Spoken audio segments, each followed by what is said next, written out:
Good evening সবাইকে সবাইকে 46তম BCS প্রিলি full course প্রোগ্রামের বাংলা সাহিত্য লেকচার 4-এ স্বাগতম জানাচ্ছি। আশা করি আপনারা সবাই ভালো আছেন। তো অনেকেই সালাম দিয়েছেন চ্যাট বক্সে। ওয়ালাইকুম আসসালাম। কিছুক্ষণের মধ্যে আমাদের আজকে ক্লাসটি শুরু হতে যাচ্ছে। আর আপনাদের সাথে ক্লাসটিতে থাকছেন শ্রদ্ধেয় দুলাল ভাই এবং মতির ভাইয়া। তো আপনারা একটু অপেক্ষা করুন, ভাইয়া আশা করছি 5-7 মিনিটের মধ্যেই জয়েন হয়ে যাবেন আর ক্লাসটি শুরু করবেন। আর আপনাদের যদি সেই সাথে উত্তরণ সম্পর্কিত কোনো জিজ্ঞাসা থেকে থাকে আপাতত এখন করতে পারেন, অসুবিধা নাই, আমি আছি।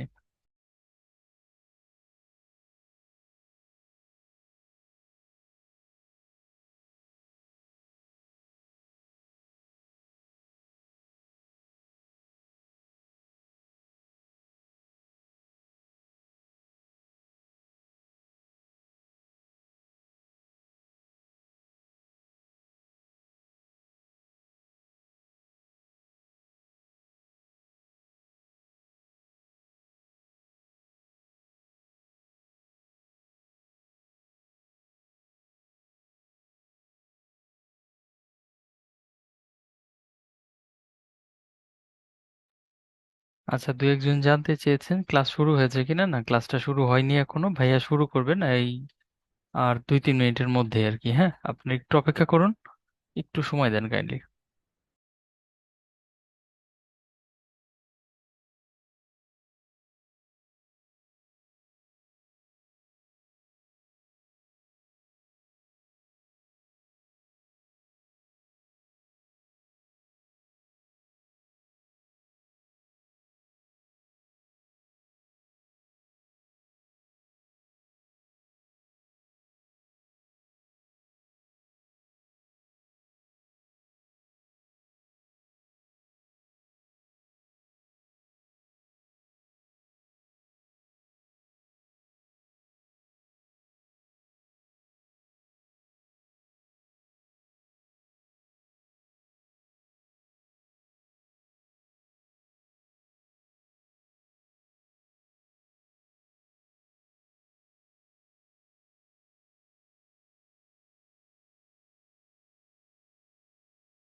জি, আশরাফুল ভাই, আপনার পরামর্শের জন্য ধন্যবাদ। আমরা চেষ্টা করছি ভাই।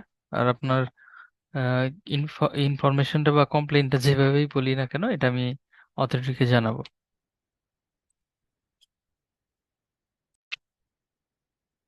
ভাই, ক্লিয়ার। হ্যাঁ ভাইয়া, শুনতে পাচ্ছি শুভ ভাইয়া। সন্ধ্যা। আমরা আজকে লেখাপড়া শুরু করি আমাদের লেকচার 4 বাংলা সাহিত্য।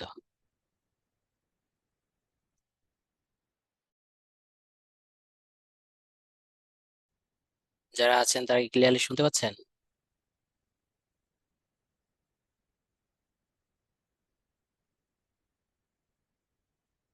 ঠিক আছে।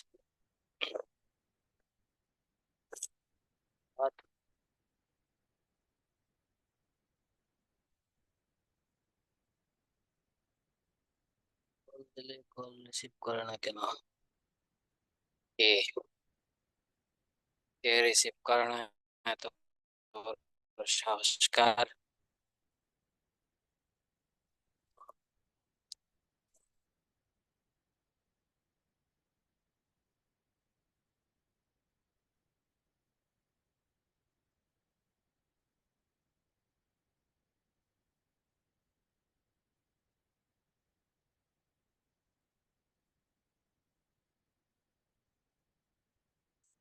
প্রায়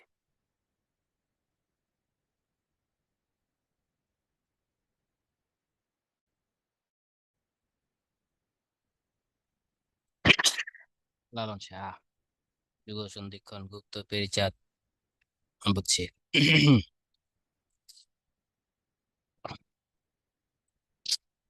তাহলে কি আমরা মূলত আধুনিক যুগটা যাদের হাত ধরে শুরু করেছে তাদের অবদান। আমাদের কয়েকটা ব্যক্তির নাম, এই যে বাংলা সাহিত্যে আধুনিকতা, শুধু বাংলা সাহিত্যে না, ভারতবর্ষে আধুনিকতা, সবারটা আমাদের মনে রাখতে হবে। রাজা রামমোহন রায়ের জন্ম নিয়ে মতান্তর আছে, কোথাও 1772, কোথাও আবার 1774। তারপর হচ্ছে লালন, লালনের জন্য 1772। তবে এদের জন্ম মুখস্থ করা লাগবে না, হ্যাঁ, কাদেরটা মুখস্থ করা লাগবে সেটা আমরা বলে দিব। এরপর আমরা দেখতে পাবো ঈশ্বরচন্দ্র গুপ্ত। সংক্ষেপে আমি গুপ্ত লিখলাম। গুপ্তের জন্ম 1812 সাল। উনি তো যুগ সন্ধিক্ষণের কবি, তাই অনেকে মনে করেন যে ঈশ্বরচন্দ্র গুপ্তের জন্ম মনে হয় মধ্যযুগে হয়েছে, কিন্তু কথাটা না। ঠিক আছে, কথাটা হচ্ছে গুপ্তের জন্ম 1800 কত সালে, 82 সালে। গুপ্তের পরে আমরা দেখতে পাবো পেরিচাঁদ মিত্রকে। পেরিচাঁদ মিত্র, এই পেরিচাঁদ মিত্রের জন্ম হয়েছে 1814 সালে। যে আলালে করে দুলাল উপন্যাস লিখেছে। আর গুপ্ত যুগ সন্ধিক্ষণের কবি আপনারা মোটামুটি সবাই জানেন, ঠিক না? এরপর আমরা পড়তে পারি বিদ্যাসাগরকে। বিদ্যাসাগরের জন্ম হয়েছে 1820 সালে। এই একটা সাল মুখস্থ রাখতে হবে, এটা স্টার দিয়ে দিলাম। বিদ্যাসাগরের পর আমরা মাইকেলের কথা স্মরণ করতে পারি। মাইকেলের জন্য 1824। মাইকেলের পর আমরা দীনবন্ধুকে স্মরণ করতে পারি, নাট্যকার দীনবন্ধু। তিনি নাটক লিখে বেশি বিখ্যাত, নাটক আর প্রহসন লেখে। দীনবন্ধু মাইকেলের জুনিয়র ছিল, 1830। আর এই জন্ম সালটা মুখস্থ করতে হবে, দীনবন্ধু মিত্র। এবার আমরা যাদের নাম আরো দেখতে পাবো দীনবন্ধুর পর, বঙ্কিমের ভাই, বঙ্কিমের বড় ভাই ম্যাজিস্ট্রেট ছিল, বিসিএস অ্যাডমিন ক্যাডার। এই বিসিএস অ্যাডমিন ক্যাডার সঞ্জীব চন্দ্র, 1800 কত, 34। হ্যাঁ, এই সালটা মুখস্থ রাখবেন, সঞ্জীব চন্দ্র। সঞ্জীব চন্দ্রের পর আমরা দেখতে পাই গীতি কবিতা নিয়ে, পুরোপুরি গীতি কবিতা নিয়ে প্রচুর লেখালেখি করেছেন, বিহারলাল, 1835। এরপর আমরা দেখতে পাবো বঙ্কিমচন্দ্র চট্টোপাধ্যায়, উপন্যাসের জনক। তারটা হচ্ছে 1838। এটা আবার পরীক্ষায় আসে,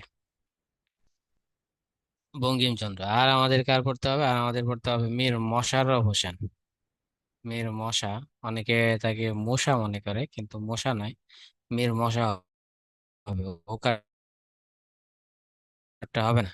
মোশাররফের জন্য 1847, তারটা সাল পরীক্ষায় আসে। এরপর আমরা কাইকোবাদকে আমরা পাই। কাইকোবাদ, কাজী কুরেশি কাইকোবাদ। সে হচ্ছে 1857। 1857।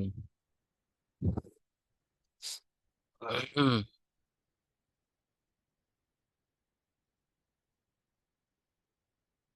আব্বা, ক্লাসে আছি, ক্লাস শেষে কল দিচ্ছি।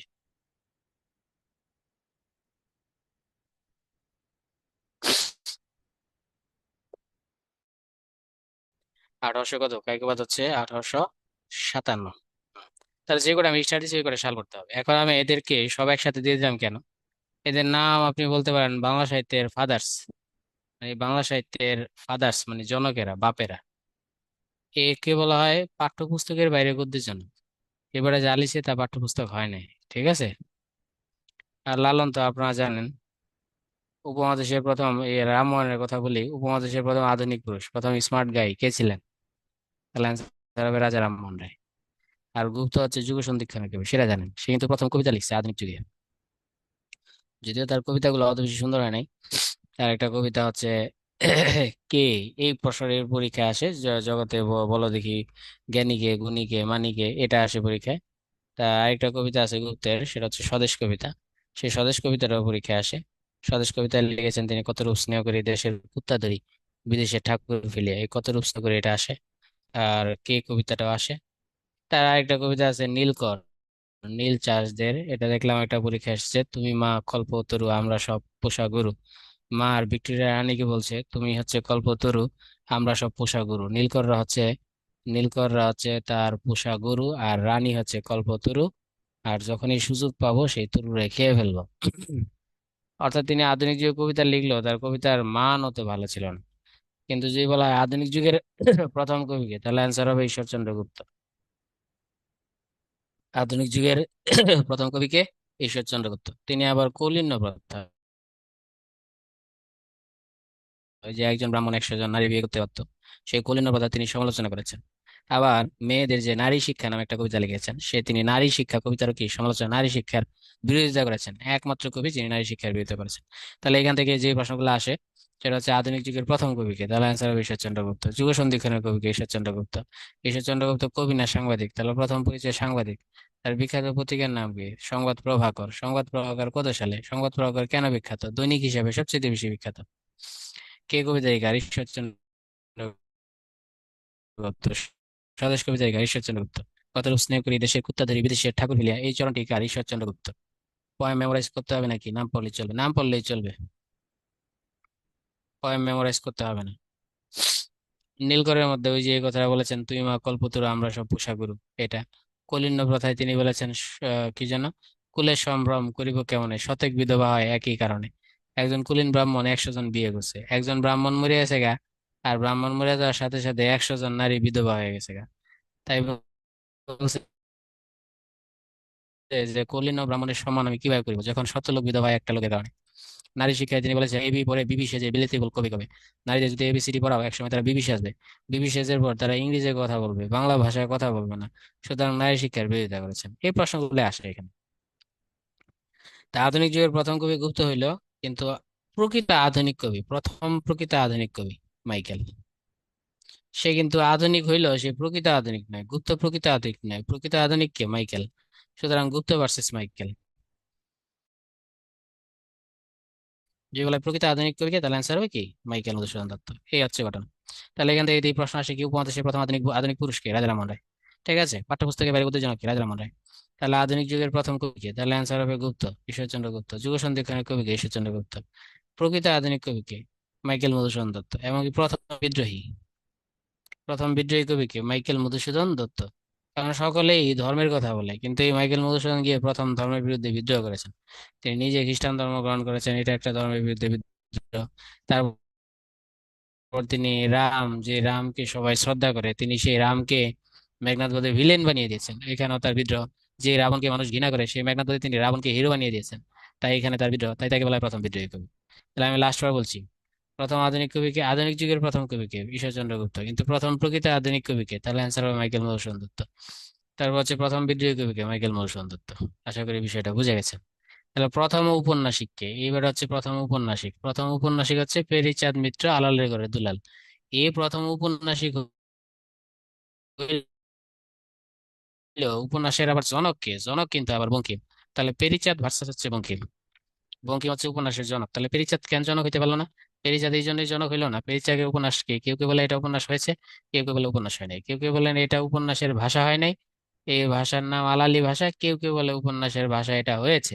তো সেই হিসাবে তিনি ঔপন্যাসিক হতে পেরেছেন কি পারেন না, এটা নিয়ে মতানৈক্য আছে।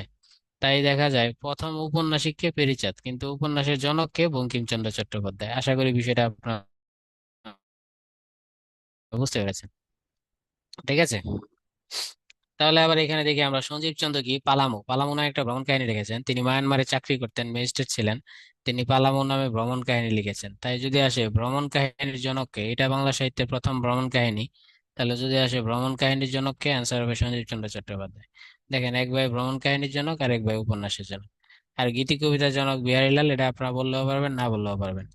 দেখেন, এই যে আমরা দেখছি লালন বলেন, লালন বলেন, এরা সব ছিল হিন্দু। তাহলে প্রথম মুসলমান মধ্যযুগ, মধ্যযুগে না, এটা কিন্তু আধুনিক যুগে। মধ্যযুগে অনেক মুসলমান সাহিত্য ছিল। তাহলে প্রথম প্রথম আধুনিক যুগে প্রথম মুসলমান সাহিত্যিক কে ছিলেন? মধ্যযুগে তো অনেকে ছিলেন, শাহ মোহাম্মদ শফী ছিলেন, আলাল ছিলেন, মর্দন ছিলেন, দৌলত কাজী ছিলেন, তারপর হচ্ছে সাবির খান ছিলেন, শেখ ফয়জুল্লাহ ছিলেন, অনেক ছিল। কিন্তু আধুনিক যুগের প্রথম মুসলমান সাহিত্যিকের নাম কি? তাহলে অ্যান্সার হবে প্রথম মুসলমান সাহিত্যিক কাইকো ইয়ার মুশাররফ হোসেন। এবার দেখেন, মুসলমান যারা মধ্যযুগে ছিল তারা সবাই কবিতা লিখছে, কিন্তু মোশাররফ আধুনিক যুগে উপন্যাস লিখছে। তাহলে প্রথম মুসলিম উপন্যাসিকের নাম কি? মোশাররফ হোসেন। মোশাররফ কিন্তু নাটকও লিখছে। তাহলে প্রথম মুসলিম নাট্যকার কে? মোশাররফ হোসেন। এমনকি প্রথম মুসলিম গদ্যকার কে? অ্যান্সার হবে কি? মোশাররফ হোসেন। তাহলে মোশাররফ অনেক। এখান থেকে সবচেয়ে বেশি বেশি প্রশ্ন আসে দুজনকে নিয়ে, একজন হচ্ছে মাইকেল, একজন হচ্ছে মোশাররফ। দেখেন, প্রথম প্রকৃত আধুনিক কবি কে? মাইকেল। প্রথম বিদ্রোহী কবি কে? মাইকেল। সনেটের জনক কে? অমিত্রাক্ষরের জনক কে? মাইকেল। প্রথম অমিত্রাক্ষর ছন্দ তিনি ব্যবহার করেছেন কোথায়? সেটা হচ্ছে তিলোত্তমা সম্ভব কাব্যে। অথবা মাইকেল থেকে আরো যে সমস্ত প্রশ্ন আসে, সেটা হচ্ছে প্রথম প্রহসন লিখেছেন কে? মাইকেল। প্রথম মহাকাব্য লিখেছেন মাইকেল। প্রথম সনেট কে লিখেছেন? মাইকেল, সব মাইকেল। আর মোশাররফ থেকে আসা হচ্ছে আধুনিক যুগের প্রথম মুসলিম কবিকে মীর মশাররফ হোসেন, প্রথম মুসলিম সাহিত্যিককে মীর মশাররফ হোসেন, প্রথম মুসলিম ঔপন্যাসিককে মীর মশাররফ হোসেন, প্রথম মুসলিম নাট্যকারকে মীর মশাররফ হোসেন, প্রথম মুসলিম প্রাবন্ধিককে মীর মশাররফ হোসেন। কিন্তু প্রথম মুসলিম কবিকে, তখন কিন্তু আর মীর মশাররফ হোসেন হবে না, তখন প্রথম মুসলিম কবি হবে শাহ মোহাম্মদ সগীর। শাহ মোহাম্মদ সগীর। তাহলে আশা করি আপনারা পুরো কথাটা বুঝতে পেরেছেন। ক্লিয়ার? তাহলে এখানে যারা ফাদার আছে, ক্লিয়ার হয়েছেন কিনা? আমি দিয়ে একটা প্রশ্ন করবো, তাহলে আমি এই পেজ থেকে চলে যাব। আজকে একটু চেষ্টা করবো আগে ভাগে ছাড়তে, একটু বিশেষ প্রয়োজন ইনশাআল্লাহ। বলেন তো দেখি। ও, আর এখানে কি আমরা বিদ্যাসাগর, বিদ্যাসাগর হতে গদ্যের জন্য এই বেটার প্রথম গদ্য আছে, প্রথম বিরাম চিহ্ন প্রয়োগ করেছে। এর আগে গদ্যের মধ্যে শৃঙ্খলা ছিল না, তিনি প্রথম শৃঙ্খলা এনেছেন। আগের গদ্যগুলা যা মন চায় তা ছিল, বর্তমানে নাটকের ওই আকাম্য ভাষার মতো ছিল আগের গদ্যগুলা। রামমোহনের সময় গদ্যগুলা খারাপ ছিল, এখন যেরকম কিছু নাটকের ভাষা আকাম্য এরকম খারাপ ছিল আর কি। কিন্তু বিদ্যাসাগরের ভাষা ছিল অত্যন্ত মার্জিত, তাই তিনি গদ্যের জনক। কিন্তু পাঠ্যপুস্তকের বাইরে গদ্যের জনক হচ্ছে রাজা রামমোহন রায়। আর একটু আস্তে এবং স্বাভাবিক সুরে বলে ভালো হয়। ভালোর তো শেষ নাই ইলিয়াস ভাই, থ্যাংক ইউ। তারপর আপনি মতামত দিয়েছেন, ধন্যবাদ, কৃতজ্ঞ। এবার বলেন দেখি সবাই, পাঠ্যপুস্তকের বাইরে গদ্যের জনক কে, রামমোহন না বিদ্যাসাগর?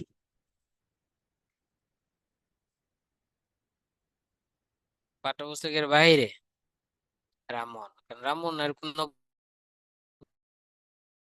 বই কিন্তু পাঠ্যপুস্তক হয় না, কিন্তু বিদ্যাসাগরের সব পাঠ্যপুস্তক হয়েছে।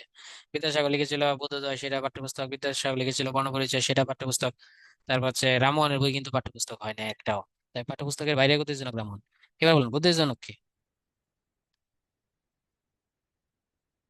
গদ্যের জনক কে, রামমোহন না বিদ্যাসাগর? গদ্যের জনক কিন্তু বিদ্যাসাগর, সে বিরাম চিহ্ন আবিষ্কার করছে, গদ্যকে শৃঙ্খলা দিয়েছে। বুঝতে পেরেছেন? সেরকম আর কি। আচ্ছা, তাহলে এবার বলেন না উপন্যাসের জনক কে? উপন্যাসের জনক প্যারীচাঁদ না বঙ্কিম? প্যারীচাঁদ না বঙ্কিম উপন্যাসের জনক? বঙ্কিম, এই তো হয়ে গেছে। এবার বলুন প্রথম উপন্যাসিক কে? প্রথম উপন্যাসিক কে, প্যারীচাঁদ না বঙ্কিম? প্রথম উপন্যাসিক আবার প্যারীচাঁদ, থ্যাংক ইউ, হয়ে গেছে, থ্যাংক ইউ। এবার বলেন দেখি প্রথম মুসলিম কবি শাহ মোহাম্মদ শগীর না মীর মশাররফ হোসেন? মীর মশা না শাহ মোহাম্মদ শগীর প্রথম মুসলিম কবি? শাহ মোহাম্মদ শগীর প্রথম মুসলিম কবি, শাহ মোহাম্মদ শগীর, থ্যাংক ইউ। এবার বলেন প্রথম মুসলিম ঔপন্যাসিক কে? প্রথম মুসলিম ঔপন্যাসিক মীর মশা, থ্যাংক ইউ, মীর মশাররফ হোসেন।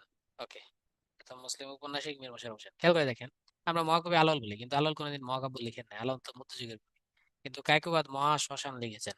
তাহলে বলেন প্রথম মুসলিম মহাকবি কে, আলাওল না কায়কোবাদ? প্রথম মুসলিম মহাকবি কে, আলাওল না কায়কোবাদ? আজকে আমার এখানে একটু নেট সমস্যা আছে ভাই, সত্যি আপনাদের প্রবলেম হইতে পারে। Kaykobad, thank you. কিন্তু আলাওল এমনি মহাকবি বলা হয়, এমনি। কিছু লোক আছে না চেয়ারম্যান ফেল করে চেয়ারম্যান এরকম, আলাওল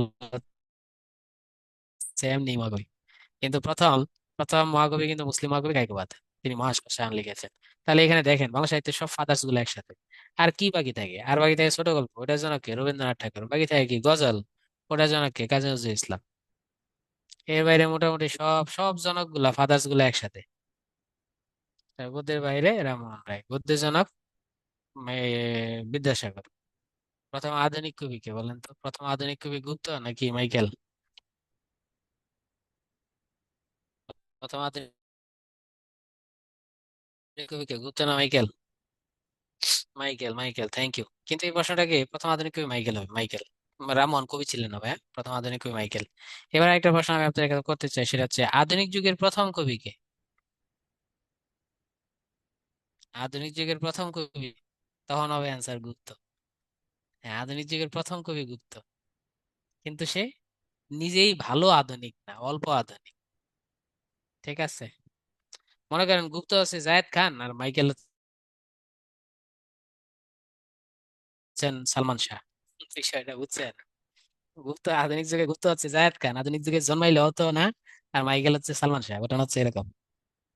নেট প্রবলেম, নেট টুকটাক প্রবলেম আছে, কি করবো ভাই। আজকে আমার এখানে বৃষ্টি হচ্ছে এবং গতকালকে আগুন লেগেছিল, আগুন লাগার ফল থেকে একটু ঝামেলা হচ্ছে নেটে।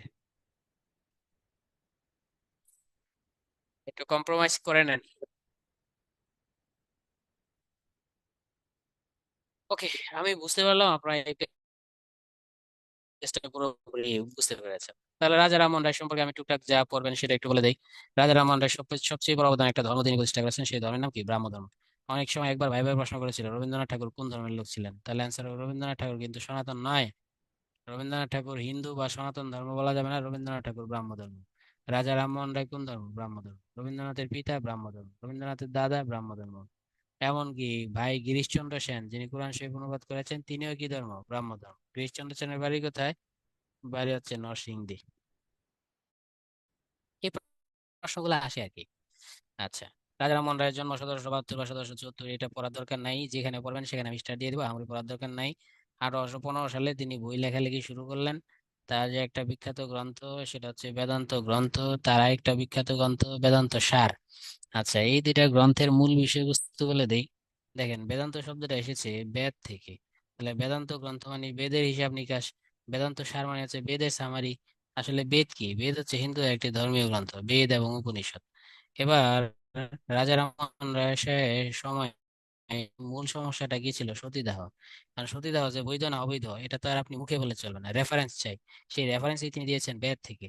অর্থাৎ সতীদাহের বিপক্ষে লেখা, বেদের রেফারেন্স দিয়ে লেখা বইয়ের নাম এই বেদান্ত গ্রন্থ, বেদান্ত সামারি। তিনি বুঝাইতে চাইছেন বেদান্ত গ্রন্থে সতীদাহের কথা নাই। তিনি বুঝাইতে চাইছেন বেদান্ত সারের মধ্যে, বেদান্ত সার বই লিখে তিনি বুঝাইতে চাইছেন সতীদাহ প্রথা হিন্দু ধর্মের কোথাও নাই। তাহলে আপনাকে পড়তে হবে এই দুইটা, বেদান্ত গ্রন্থ এবং কি বেদান্ত সার। এই সময়ে তিনি আবার আত্মীয় সভা করছেন। দেখেন, তিনি বহু দেবদেবীতে বিশ্বাস করতেন না বলে তিনি একসময় আত্মীয় সভা করেছেন, পরে আবার এই আত্মীয় সভা থেকে ব্রাহ্ম সমাজ প্রতিষ্ঠা করেছেন। অর্থাৎ নিজেদের নিয়ে তিনি এক ঈশ্বরবাদে বিশ্বাস করতেন। তার মধ্যে এক ঈশ্বরবাদ ঢুকেছে কেন? কারণ ছোটবেলা তার বাবা তার জন্য মৌলবি রেখে দিয়েছিল, সেই মৌলবি তাকে ফার্সি পড়িয়েছে, সেই মৌলবি তাকে আরবি পড়িয়েছে। এর ফলে আস্তে আস্তে তার মধ্যে এক ঈশ্বরবাদ প্রবেশ করেছে। আবার সে মুসলমান হয়ে গেছে কেউ, আবার সেটা ভাইবেন না। তাহলে এটা আবার ইম্পর্টেন্ট, আত্মীয় সভা কে প্রতিষ্ঠা করেছে? রাজা রামমোহন রায়। ঠিক আছে, এরপর আমরা চলে যাব তার বিখ্যাত সালগুলো। 1829 সালে চলে যাব, এই সালটা মুখস্থ করতে হবে। 1829 সালে তার অনেক চেষ্টার ফলে সতীদাহ প্রথা বাতিল করেছে। কিন্তু বাতিলটা কে করেছেন? তিনি তো আর লর্ড ছিলেন না, ভারতের লর্ড ছিলেন উইলিয়াম বেন্টিং। বেন্টিং এই সতীদাহ প্রথা বাতিল করেছেন 1839। 1828 সালটাও ইম্পর্টেন্ট। এই সতীদাহ প্রথা বাতিলের আগের বছর তিনি ব্রাহ্ম সমাজ প্রতিষ্ঠা করেছেন। ব্রাহ্ম সমাজের প্রধান বৈশিষ্ট্য কি? তারা এক ঈশ্বরে বিশ্বাস করে, তারা পূজা করে না।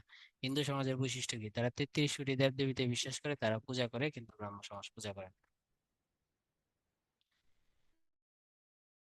এই দুইটা সাল পর নিষ্ঠা দিয়ে রাখছি। 1830 সালে তাকে ইংল্যান্ডে পাঠানো হয়েছে বিচার দেওয়ার জন্য। তখন রাজা ছিল রাজা দ্বিতীয় শালম আমার জানা মতে।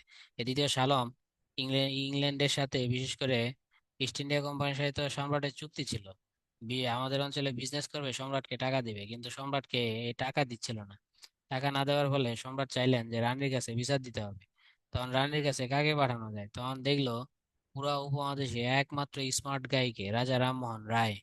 যেহেতু রাজা রামমোহন রায় হচ্ছে একমাত্র smart guy. Use headphone please. আর একটু স্লো বললে ভালো হয়। আরে, আজকে যে সবাই আমার উপর মাইন্ড করে বসে থাকবে। আচ্ছা, সমস্যা নাই, এটা তো রেকর্ড থাকে ভাইয়া। একবারের জায়গাতে তিনবার শোনা যায়। স্লো কিন্তু আমি বলতে পারি, কিন্তু স্লাইড শেষ হবে না, পরে আবার বলবেন না ভাইয়া এটা পড়ার নাই ওটা পড়ার নাই, এটা কিন্তু বলা যাবে না, ঠিক আছে?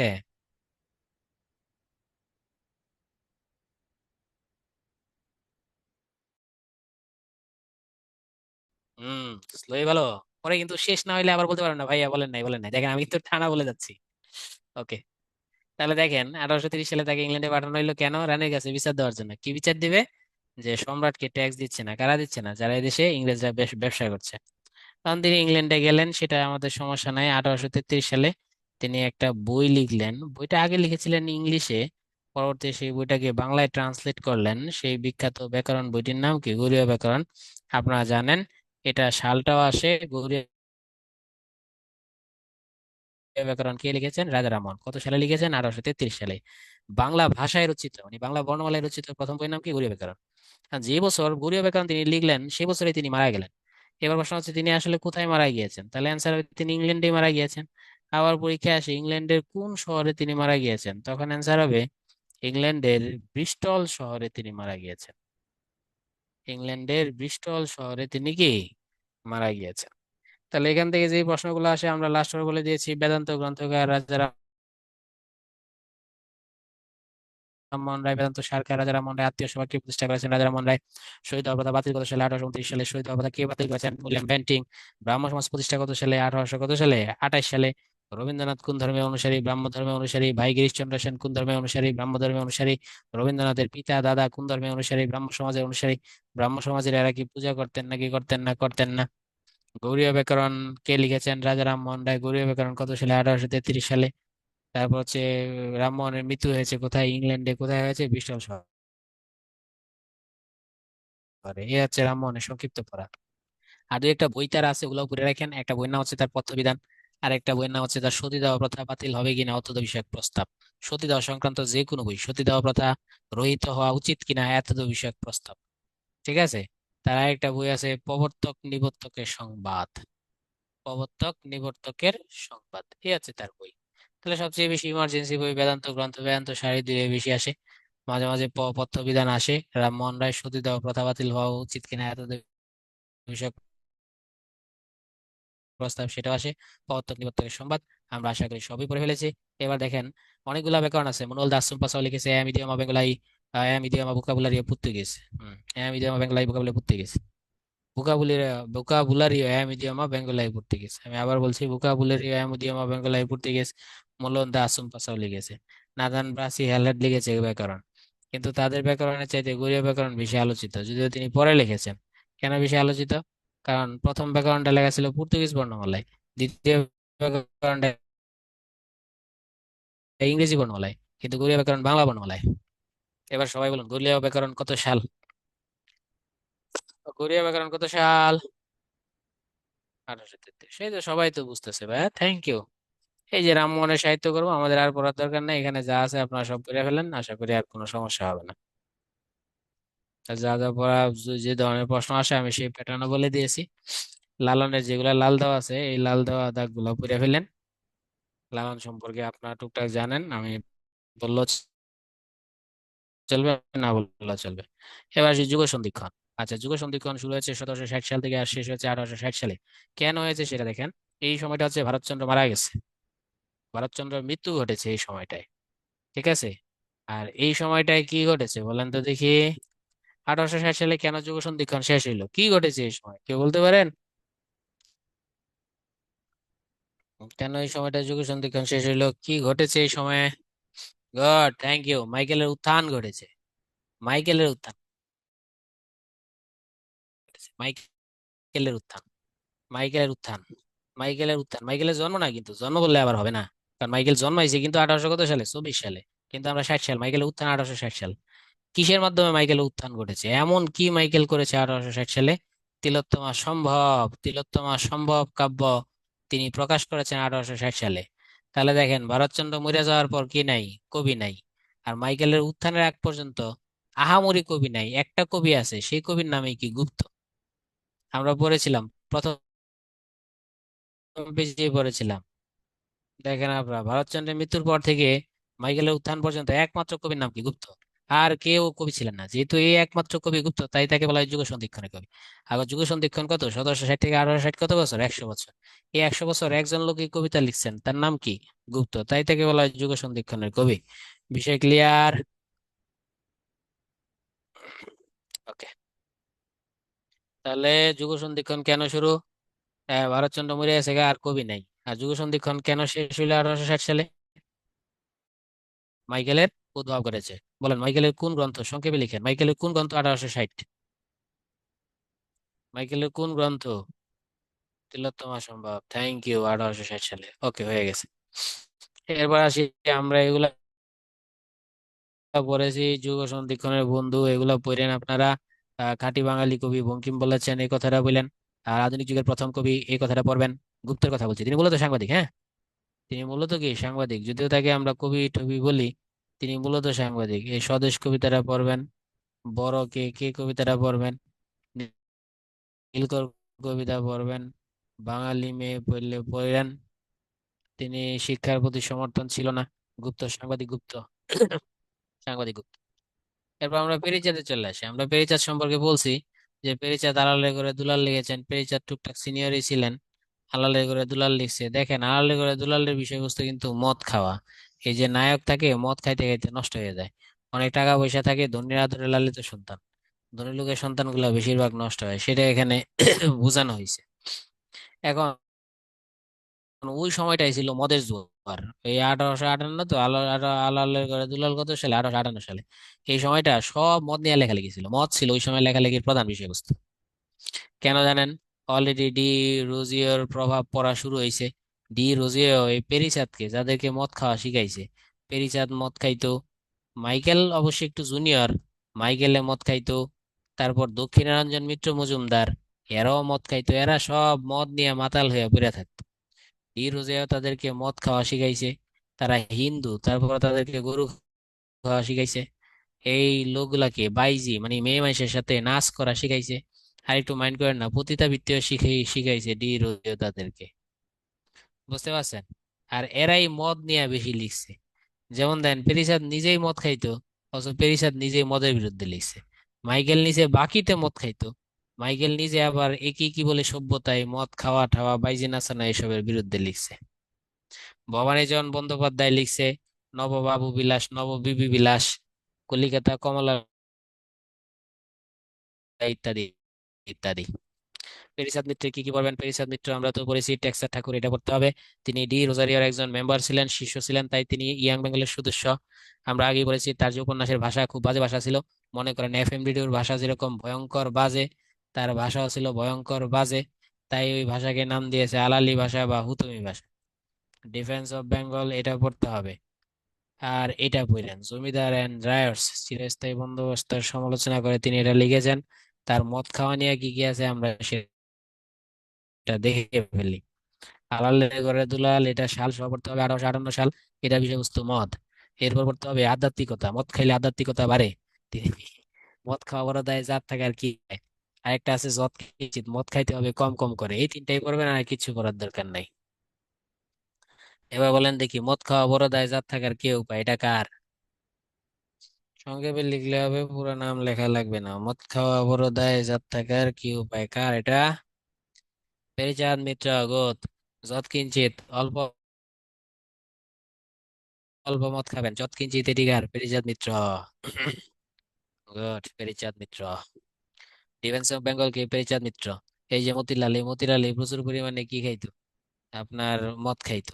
আর ঠগস আছে এখানে যতগুলা ক্যারেক্টার আছে, মনে করেন উপন্যাসকে একটা সিনেমা মনে করবেন।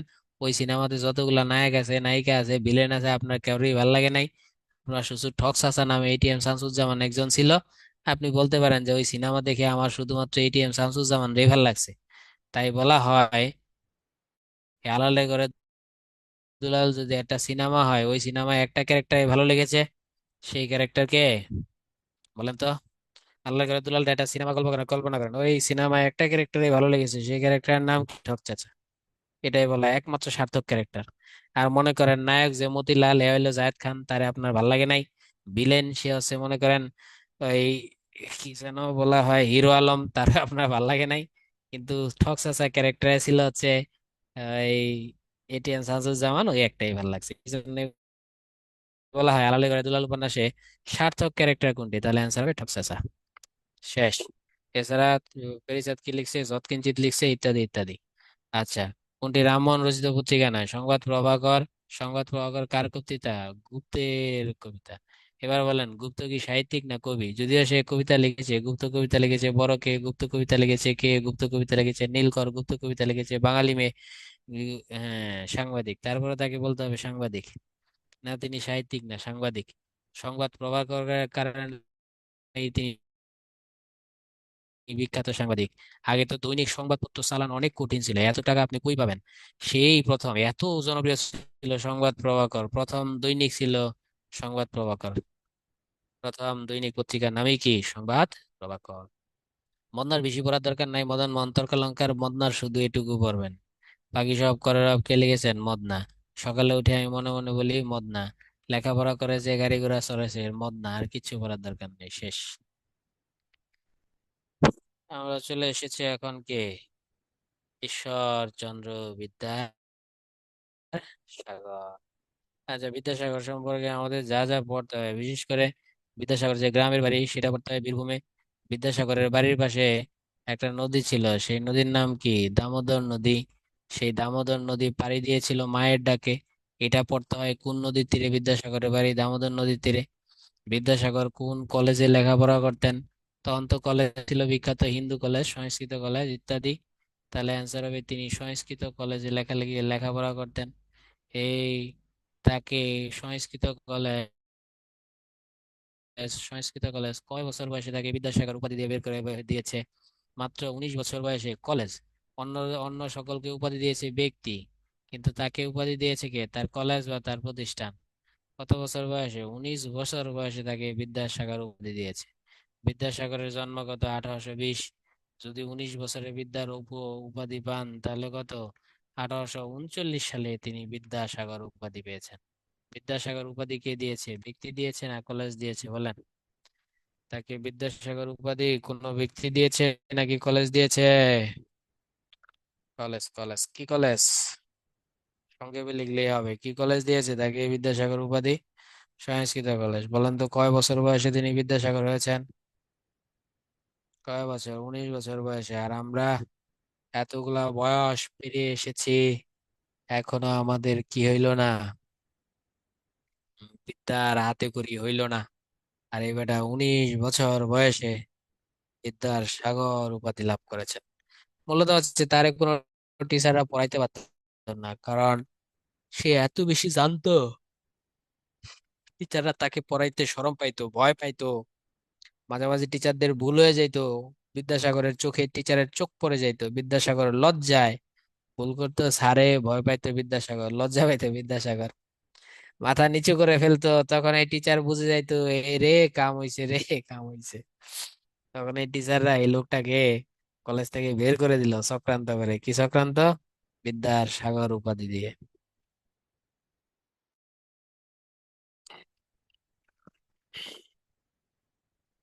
আচ্ছা, এই হচ্ছে বিদ্যাসাগর। বিদ্যাসাগরের সাহিত্যকর্ম। বিদ্যাসাগর পরে জব করেছে, প্রথম জব করেছে কোথায় জানেন? এতক্ষণ তো বললাম তার স্টুডেন্ট লাইফ, এবার আসি জব লাইফ। বিদ্যাসাগর প্রথম জব করেছে কোথায়? আপনার জানা থাকলে একটু বলেন তো। বিদ্যাসাগরের প্রথম জব কোথায়?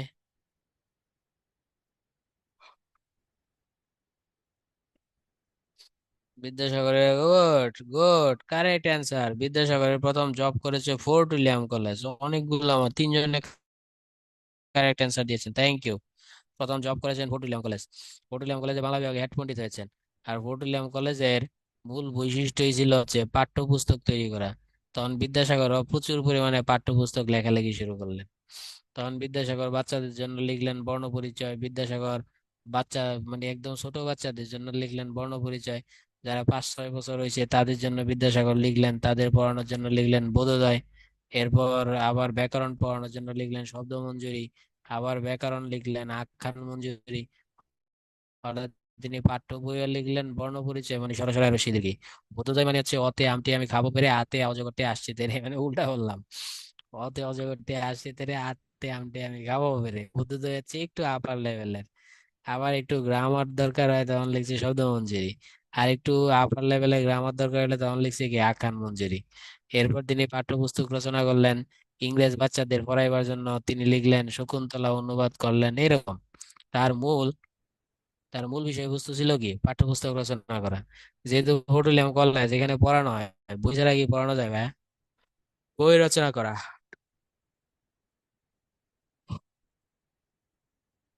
বই রচনা করা তার প্রধান কাজ ছিল। তার সমস্ত সাহিত্যকে আমরা কয়েকটা ভাগে ভাগ করতে পারি। একটা হচ্ছে, তার এক ধরনের সাহিত্যকে আমরা বলি অনুবাদ সাহিত্য।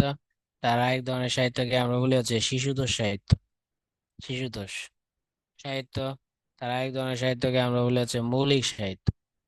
মৌলিক সাহিত্য। আরেক ধরনের সাহিত্যকে আমরা বিবিধ নাম দিয়েছি। ঠিক আছে। এই সবচেয়ে বেশি আসে হচ্ছে বিদ্যাসাগর আত্মজীবনী। বিদ্যাসাগর আত্মজীবনী তো চমৎকার, বইটা এত অসাধারণ। তার সেই আত্মজীবনী বইটার নাম হচ্ছে আত্মপরিচয়। এটা 2বার বা 3বার বিসিএস এসেছে। বিদ্যাসাগরের বায়োগ্রাফির নাম কি? তখন অ্যান্সার হবে কি? আত্মপরিচয়। আত্মপরিচয় তার কোন জাতীয় বই? বায়োগ্রাফি। আচ্ছা, তিনি বাচ্চাদের জন্য কি বই লিখেছেন আমরা ইতিমধ্যে বললাম, যাতে বাচ্চারা, আসলে বাচ্চারা বললে শুধু বাচ্চারা নয়, ইংরেজদের তো সরাসরি পড়াতে হবে, তাই ইংরেজদের জন্য তিনি বাচ্চাদের জন্য লিখলেন বর্ণপরিচয়।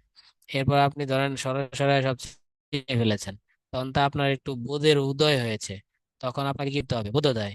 তাই বর্ণপরিচয় লিখলেন, তিনি বোধোদয় কি করলেন, লিখলেন।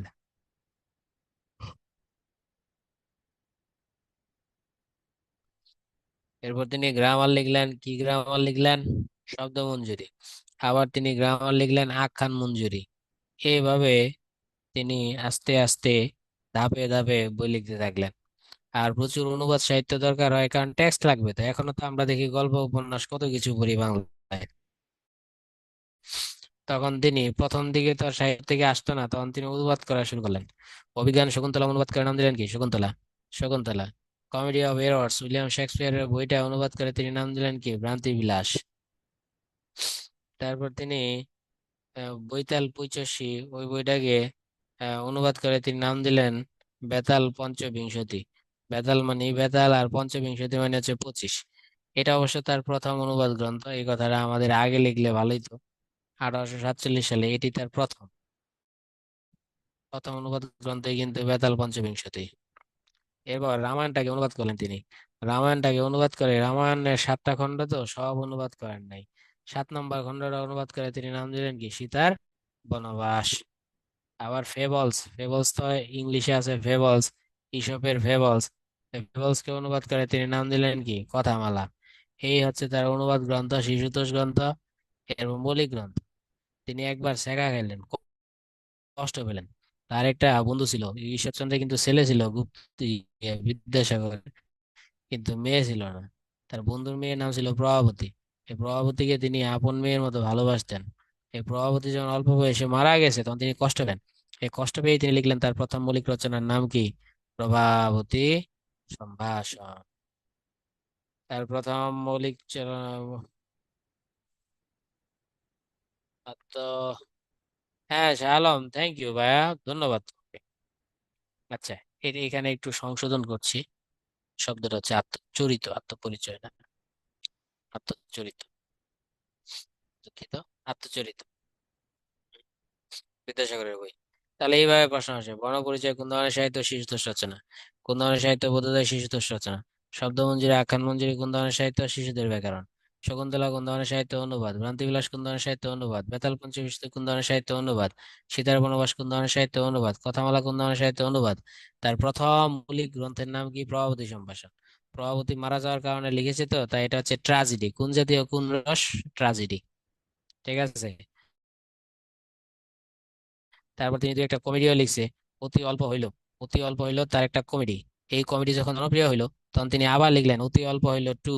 এবারের বইয়ের নাম হচ্ছে আবার অতি অল্প হইল। আবার অতি অল্প হইল, তিনি এই নামে আবার কি লিখলেন, বই লিখলেন। তার একটা বই আছে, সেটা হচ্ছে রত্ন পরীক্ষা। এইভাবে আর কি, এগুলো তার মৌলিক বই। এর মধ্যে প্রভাবতী সম্ভাষণটা একটু বেশি পড়তে হবে। প্রভাবতী সম্ভাষণ প্রথম মৌলিক কোনটি, প্রভাবতী সম্ভাষণ। প্রথম অনুবাদ কোনটি, বেতাল পঞ্চবিংশতি। কত সাল, 1847 সাল।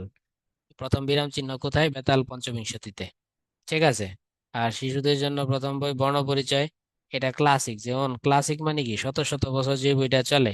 আমরাও ছোটবেলা সরসরায় পড়েছি, আপনাদের বাচ্চা কাচ্চারাও সরসরায় পড়বে, দাদারাও পড়েছে। তাই এই বইটা হচ্ছে বর্ণপরিচয় বা ক্লাসিক মর্যাদা লাভ করেছে। তার আত্মজীবনী কোনটি, আত্মচরিত, এই কয়টা বই আছে বেশি আছে।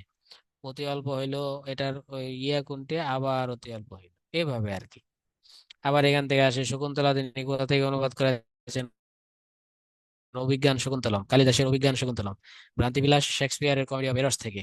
বেতাল পঞ্চবিংশতি, লাল্লুজি, একজন হিন্দি কবি আছে লাল্লুজি, লাল্লুজির বৈতাল পঁচাশি। বৈতাল পঁচাশি অনুবাদ করে তিনি লিখেছেন কি, বেতাল পঞ্চবিংশতি। সীতার বনবাস কোনটা অনুবাদ করেছেন, রামায়ণ। রামায়ণের কয় নাম্বার খণ্ড, 7 নম্বর খণ্ড অনুবাদ করে নাম দিয়েছেন তিনি সীতার বনবাস। আর ফেবলস এর কথামালা। এইভাবেই মূলত হচ্ছে তার গ্রন্থসমূহ আসে। হ্যাঁ, যেটা তার আত্মচরিত বই, ওটারই অপর নাম জীবন চরিত। ঠিক আছে। ওটার জীবন চরিত নয়, ওটার অপর নাম বিদ্যাসাগর চরিত। বিদ্যাসাগর চরিত, এটার দুইটা নাম। এক আত্মচরিত আর দুই হচ্ছে বিদ্যাসাগর চরিত, তবে বিসিএস এ এই নামে এসেছে। হ্যাঁ, বিসিএস এ এসেছে আত্মচরিত বইটিকার বিদ্যাসাগর। আচ্ছা, তার মৌলিক বই আমরা বললাম রত্ন পরীক্ষা, অতি অল্প হইলো আবার অতি অল্প হইলো। আর তিনি একটা সংগ্রাম করেছেন। ঈশ্বরচন্দ্র বিদ্যাসাগর সম্পর্কে আরেকটা প্রশ্ন আসে। বিদ্যাসাগর এই যে এত বই লিখলো, বাচ্চাদের জন্য বই, শিশুদের জন্য বই, বড়দের জন্য বই, এরপর বড়দের জন্য ব্যাকরণ লিখেছে সংবাদ কৌমুদী। আবার সে সমাজ সংস্কারের জন্য সারা জীবন সে ব্যয় করেছে। সেই সমাজ সংস্কারের জন্য আপনারা জানেন তিনি বিধবাদের বিবাহ দেওয়ার চেষ্টা করেছেন। কেন বিধবাদের বিবাহ দেওয়ার কথা বলেছেন? কিছু বিধবা কিছু বিধবা অন্তঃসত্ত্বা হয়ে গিয়েছিল। মানুষ তখন বলতেছিল এই যে বিধবা অন্তঃসত্ত্বা হইল, রামমোহনকে গালিগালাজ করতেছিল। তখন বিদ্যাসাগর দেখলেন রামমোহন ভালো কাজ করে গালি খাচ্ছে, তাই রামমোহনকে গালিগালাজ থেকে উদ্ধার করতে হবে, আর বিধবাদের বিবাহ দিতে হবে, না হয় সমাজে ব্যভিচার বেশি ঘটবে। তখন তিনি বিধবাদের বিবাহের জন্য আন্দোলন শুরু করেন। 1800 কত সালে, 56 সালে বিধবা বিবাহ পাশ হয়।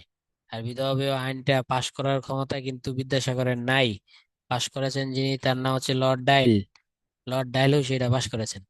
কিন্তু 1856-তে পাশ হইলো। 1870 সালে তার ছেলে প্রথম বিয়ে করছে নারায়ণচন্দ্রকে, তিনি বিধবার সাথে বিবাহ দেন। এর আগে কেউ বিয়ে করতে যায় নাই। এর মধ্যে আমরা পড়েছি না, মদন মোহন তর্কা অলঙ্কার পাতি সব করে রব রাত্রি পোহাইলো। এই মদনা এই বিদ্যাসাগরের রিকোয়েস্টে বিয়ে করতে গেছিল, মদনারে মানুষে পিটাইছে তখন। কিন্তু সমাজ এই বিধবা বিবাহ মানতে পারে নাই, তখন মদনারে পিটাইছে পর্যন্ত। এবার একটা প্রশ্ন আছে, বিদ্যাসাগর যে এত সাহিত্য লিখেছে, সমাজ সংস্কারও করেছে, প্রথমত বিদ্যাসাগর কোনটা, এক না দুই বলেন? এক না দুই?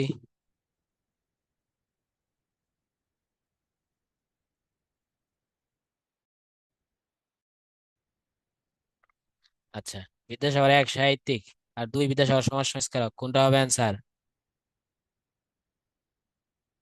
হম, তাহলে অ্যান্সার হবে দুই। দুই, দুই হবে অ্যান্সার। তিনি সাহিত্যের চাইতে সমাজ সংস্কারক হিসাবে বেশি বিখ্যাত। তাহলে দুই হবে অ্যান্সার। এটা ইম্পর্টেন্ট। আচ্ছা, বর্ণপরিচয় ক্লাসিক মর্যাদা লাভ করেছে কোনটি? বর্ণপরিচয়। তারপর পড়লাম আমরা বোধোদয়, শিশুতোষ বই, শব্দমঞ্জুরি, বাচ্চাদের ব্যাকরণ, এগুলো হচ্ছে বাচ্চাদের ব্যাকরণ কৌমুদী ইত্যাদি। আখ্যান মঞ্জুরি বাচ্চাদের ব্যাকরণ, কথামালা হচ্ছে ফেবলস। এটা একদিকে যেরকম ইতিকথা, অপরদিকে সেটা অনুবাদ সাহিত্য, এটা বোথ, দুইটি। তাহলে আমরা পড়ে ফেলেছি। এই যে আত্মচরিত, মূলত এটা আত্মচরিত এবং বিদ্যাসাগর চরিত। যদিও বিদ্যাসাগর চরিতকার, বিদ্যাসাগরের আত্মচরিতকার, বিদ্যাসাগরের এটা প্রথম বায়োগ্রাফি। ভ্রান্তিবিলাস শেক্সপিয়ারের কমেডি অফ এরার্স, কথামালা এইসবের ফেবলস থেকে অনুবাদ করা হয়েছে। বেতাল পঞ্চমী প্রথম জ্যোতিষচন্দ্রের প্রয়োগ 1800 কত সাল? 47 সাল। বৈতাল পঁচশী, লাল্লুজি হচ্ছে একজন হিন্দি কবি। তার একটা বিখ্যাত বই ছিল বৈতাল পঁচশী, ওটাকে অনুবাদ করে নাম দিয়েছেন বেতাল পঞ্চবিংশতি। প্রভাবতী সম্ভাষণ তার প্রথম মৌলিক রচনা। প্রভাবতী তার বন্ধুর মেয়ে মারা গেছে, তাই তিনি কষ্ট পেয়ে এটা লিখেছিলেন। আশা করি বিদ্যাসাগর পড়া হইল।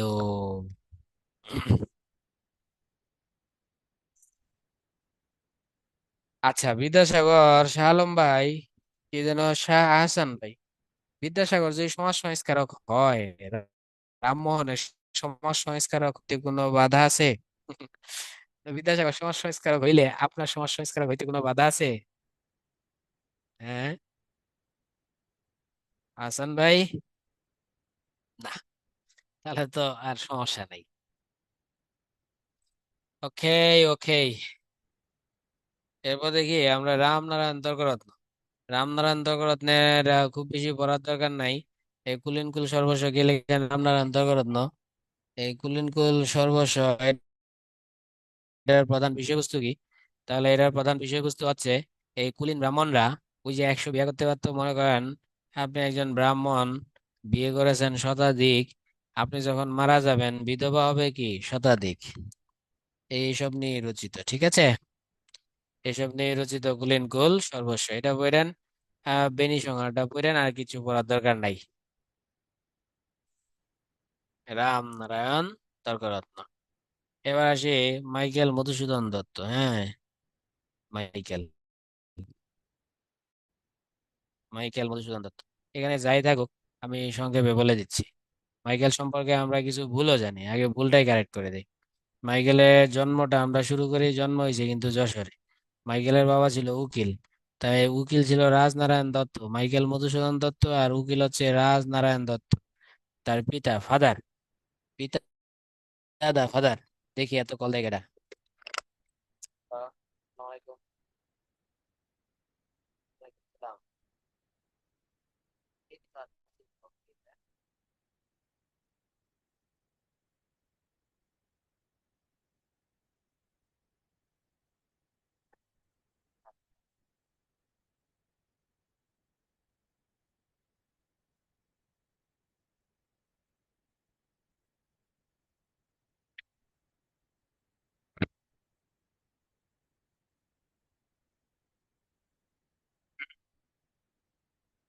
আমরা আবার চলে এসেছি, তাহলে তার জন্ম যশোরে হয়েছে।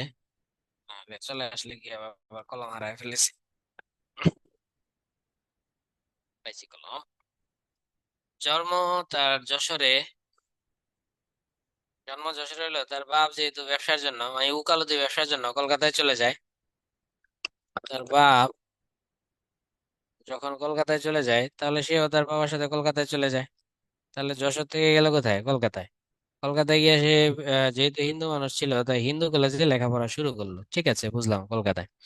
এরপর তার বয়স যখন 17 বছর হইলো, সে চলে গেল মাদ্রাজে।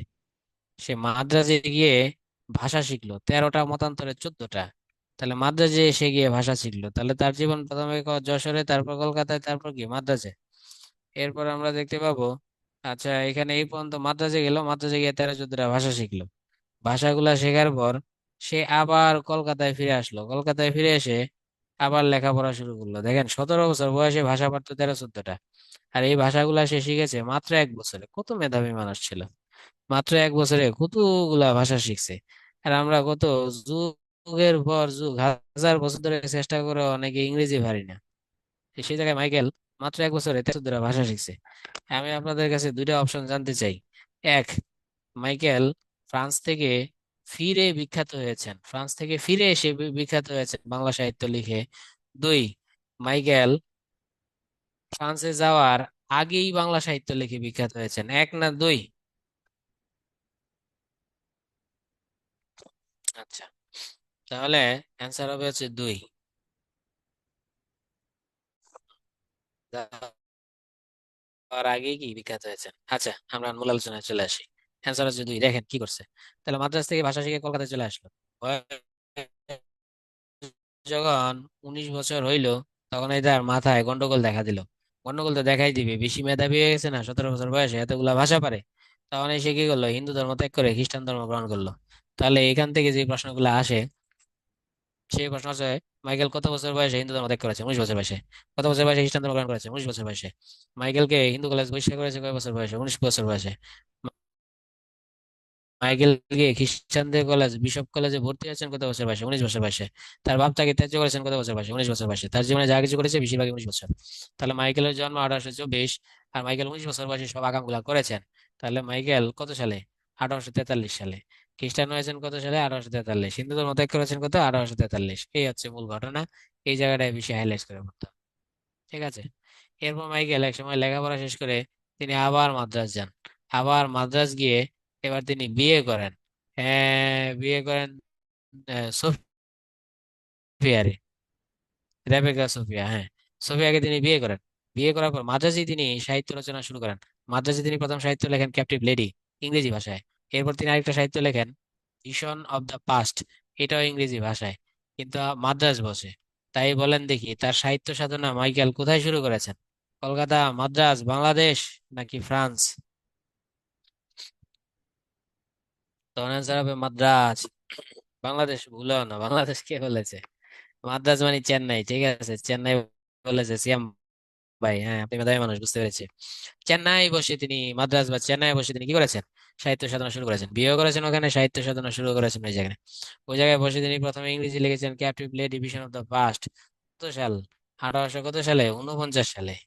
তার 25 বছর বয়সে, 1824 সালে জন্ম, 25 বছর বয়সে 1849 সালে ক্যাপটিভ লেডি এবং ভিশন অফ দ্য পাস্ট প্রথম তিনি লিখেছেন। কিন্তু কুত্তায় পেরে তো গৃহহজম হয় না। বাঙালি তো আর ইংলিশ বুঝে না ভালো। তখন এই তার এই ঘি, ক্যাপটিভ লেডি এবং ভিশন অফ দা পাস্ট, আমরা যে বাঙালি কুত্তা, তাদের পেটে হজম হইল না। তখন এই লেখালেখি তিনি বন্ধ করে দিলেন, অভিমান করে লেখালেখি বন্ধ করে দিলেন। একটু দেখি জানি কিনা কেউ আছেন কিনা বলেন তো মাইকেল কত বছর, এই যে আমরা ইংরেজি বুঝলাম না বলে, আমরা তার বই পড়লাম না বলে, তার প্রশংসা করলাম না বলে তিনি অভিমান করেছিলেন। কত বছর অভিমান করে আর লেখালেখি করেন নাই, দেখি কে জানে। মামুন, মাসুম, মাসুমের অ্যান্সার প্রায় ঠিক। প্রায় ঠিক মাসুমের অ্যান্সার। আচ্ছা, একদম রুকনুজ্জামান কারেক্ট অ্যান্সার দিয়েছেন। 10 বছর তিনি অভিমান করেছেন। কত বছর অভিমান করেছেন? 10 বছর। এরপর আবার আমরা দেখতে পাই তিনি লিখেন 1859 সালে, মাঝখানে কোনো লেখাই নেই। 10 বছর তিনি অভিমান করেছেন। এরপর তিনি লিখেছেন কি, শর্মিষ্ঠা। তাই শর্মিষ্ঠা কত সাল? 1859 সাল। তাহলে মাইকেল সম্পর্কে আমরা টুকটাক এই আইটেম গুলো পড়লাম। তাহলে আমরা পড়লাম, প্রথম সে মাদ্রাজ বা চেন্নাই লিখেছে 1800 কত সালে? 49 সালে। মাঝখানে অভিমান 10 বছর। আবার 1859 সালে তিনি লেখা শুরু করলেন। এরপর লিখেছেন কি, শর্মিষ্ঠা। এই যে 1859 সালে তিনি লিখলেন, এটা আবার তার অভিমান ভেঙেছে কিন্তু দীনবন্ধুর সাথে রাগ করে। দীনবন্ধু যখন নীল দর্পণ লিখে ফেলছে, তখন মাইকেল বলে, কি ব্যাপার, আমি ছাড়া কেউ নাটক লিখতে পারে বাংলা সাহিত্যে? তখন দীনবন্ধুকে চ্যালেঞ্জ করে তিনি শর্মিষ্ঠা লিখেছেন 1859 সালে। নাহলে কিন্তু আমরা মাইকেলটা পাইতাম না। দীনবন্ধু নীল দর্পণ না লিখলে মাইকেল হয়তো বা অভিমান করে বসেই থাকতেন। মাইকেলের জীবনে সবচেয়ে গুরুত্বপূর্ণ সাল 1860। মাইকেলের জীবনে সবচেয়ে গুরুত্বপূর্ণ সাল 1861। তাহলে সবচেয়ে গুরুত্বপূর্ণ 1861। মাইকেল ফেমাস হয়েছেন 1860 সালে। কিভাবে ফেমাস হয়েছে দেখেন। এই সময় তিনি তার দুইটা প্রকাশনা লিখেছেন, একে কি বলে, সভ্যতা ও পুরুষালিকা ধারণ। এই সময় তিনি তার বিখ্যাত কাব্যগ্রন্থ তিলোত্তমা সম্ভব কাব্য লিখেছেন। এই সময় তিনি তার নাটক লিখেছেন, পদ্মাবতী নাটক। তাহলে মাইকেল অসমাপ্ত আত্মই কি যেন, ধরো, এক হচ্ছে পুরুষালিকার ঘায়ালো, বিয়ে পাগলা বুড়ো, দুটাই লিখেছেন 1860। তিলোত্তমা সম্ভব কাব্য, সেটাও 1860। পদ্মাবতী নাটক, সেটাও 1860। তাহলে মাইকেল বিখ্যাত হয়েছেন কত সালে? 1860 সালে। আর মাইকেল অমরত্ব লাভ করেছেন কত সালে? মেঘনাদ বধ তার অমর সাহিত্য। তাহলে অমরত্ব লাভ করেছেন তিনি 1861 সালে। আবার এই বছর লিখেছেন বাংলা সাহিত্যের শ্রেষ্ঠতম একটা ট্রাজেডি, কৃষ্ণ কুমারী। তিনি কৃষ্ণ কুমারী লিখেছেন কত সালে? 1861 সালে। তাহলে তার বিখ্যাত ট্রাজেডি গুলো, মেঘনাদ বধ একটা ট্রাজেডি, কৃষ্ণকুমারী একটা ট্রাজেডি, ট্রাজেডি গুলো 1861 সালে তিনি অমরত্ব লাভ করেছেন। তাহলে ওভারঅল দেখবেন তার লেখার বয়স কিন্তু খুব কম। তিনি লিখেছেন 1859, তিনি লিখেছেন 1860, তিনি লিখেছেন 1861। আর 62তে একটা আছে, 62তে সম্ভবত বীরাঙ্গনা কাব্য। মূলত তার মূল লেখা 59, 60, 61। আরো যদি আমি আপনাকে সামারি করে দিই, তার মূল লেখা 60 আর 61, 2 বছর। ক্লিয়ার? 1 বছরে পারে ভাই, যারা পারে সব পারে, এই জন্য তো তারা মাইকেল। আর এই জন্য আমি দুলাল। পার্থক্য তো ভাই এখানে। এরপর দেখেন 1860 সালে সে বিখ্যাত হয়েছেন। 1861 সালে তিনি বিখ্যাত হয়েছেন না অমরত্ব লাভ করেছেন, বলেন কোনটা? বাংলা সাহিত্যে তিনি অমরত্ব লাভ করেছেন 1861 সালে মেঘনাদ বধ লেখার মাধ্যমে। এরপর আমরা দেখতে পাই 1862, 62 শেষ দিকে তিনি চলে যান কোথায়? ইংল্যান্ডে চলে যান। এরপর তিনি ইংল্যান্ডে যান, খেয়াল করে দেখেন। ইংল্যান্ডে গিয়ে ব্যারিস্টারি পড়েন। ব্যারিস্টারি পড়তে পড়তে আরেক সময় টাকা শেষ হয়ে যায়। ইংল্যান্ড থেকে তিনি চলে যান কোথায়? ফ্রান্সে। ফ্রান্সে তিনি প্রথমে থাকেন কিন্তু ফ্রান্সের প্যারিসে। প্যারিসে তার টাকার সংকট এত বেশি দেখা দেয়, পরবর্তী সে প্যারিস ছেড়ে সস্তা নগরী, সস্তা সিটি ভার্সাই নগরীতে গিয়ে বসবাস করেন। সেখানে গিয়ে তিনি খাবার পান না, তার পেটে খাবার নাই, হাতে টাকা নাই, এক ক্রাইসিস। ঘর ভাড়া দিতে পারেন না, মালিক মামলা করেছে। তখন বিদ্যাসাগর তার জন্য কি পাঠায়? টাকা। তখন তার জন্য কালী প্রসন্ন তার জন্য পাঠায় টাকা। এই বিদ্যাসাগর আর কালী প্রসন্নের টাকায় তিনি দেশে ফিরে আসেন। তবে দেশে ফিরে আসার আগে এই যে ফ্রান্সে গেলেন, বাংলা সাহিত্য ছেড়ে দিলেন লেখালেখি। মাইকেল তো ভেবেছিল, আমি কি লিখেছি, মেঘনাদ বধ, তিলোত্তমা সম্ভব, প্রহসন, কৃষ্ণকুমারী, এই লেভেলের সাহিত্যিক বাংলা সাহিত্যে আর কখনো আসবে না। মাইকেল কল্পনা ভাবে নাই যে রবি ঠাকুর বা নজরুল জন্ম হবেন। সুতরাং বাংলা সাহিত্যে আমার আর কিছু লিখে নাই, বাকি নাই, তাই আমি ইংরেজি সাহিত্যকে ঋণী করে দিব। তাই ফ্রান্সে গিয়ে ইংরেজি সাহিত্য লেখালেখি চিন্তা ভাবনা করছিলেন। কিন্তু গিয়া দেখলেন যে খাবার নাই, টাকা নাই, বাড়ি ভাড়া নাই। এরপরে এমন অভাবে পড়েছেন, তখন তার মধ্যে সূচনা বোধ এসে যে আমি ভুল করেছি। তখন তিনি ফ্রান্সে বসে 102টা সনেট লিখেছেন। অর্থাৎ ফ্রান্সে বসে তিনি কেবল কি লিখেছেন? সনেট। আর কিচ্ছু লেখেন নাই। সনেট গুলা ফ্রান্সে বসে লিখেছেন। বিদ্যাসাগরের টাকায়, কালীপ্রসন্নের টাকায় দেশে ফিরে এসেছেন। দেশে ফিরে এসেছে সেই সনেট গুলা তিনি পাবলিশ করেছেন। আর তার জীবনের শেষ লেখা মায়াকানন, এটা তার মৃত্যুর পর প্রকাশিত একটি নাটক। আশা করি মাইকেলের জীবনী শেষ হইল। তার কারো কোনো প্রশ্ন কি আছে? বউ কই? বউ সাথে লয়ে গেছে ভাইয়া, বউ বিয়া দুইটা করছে। প্রথমে মাদ্রাসে থাকতে একটা বিয়া করছে রেবেকা সোফিয়া, পরে সেটাকে 8 বছর পর তালাক দিয়ে দিছে। এরপর হ্যান্ডিয়াটা নামে আরো একটা বিয়া করছে। তাই মাইকেল বিয়ে করেছে দুইটা, টু ওয়াইফস। মাইকেলের ওয়াইফ ছিল কয়টা? Two wifes. ক্লিয়ার? পারবেন?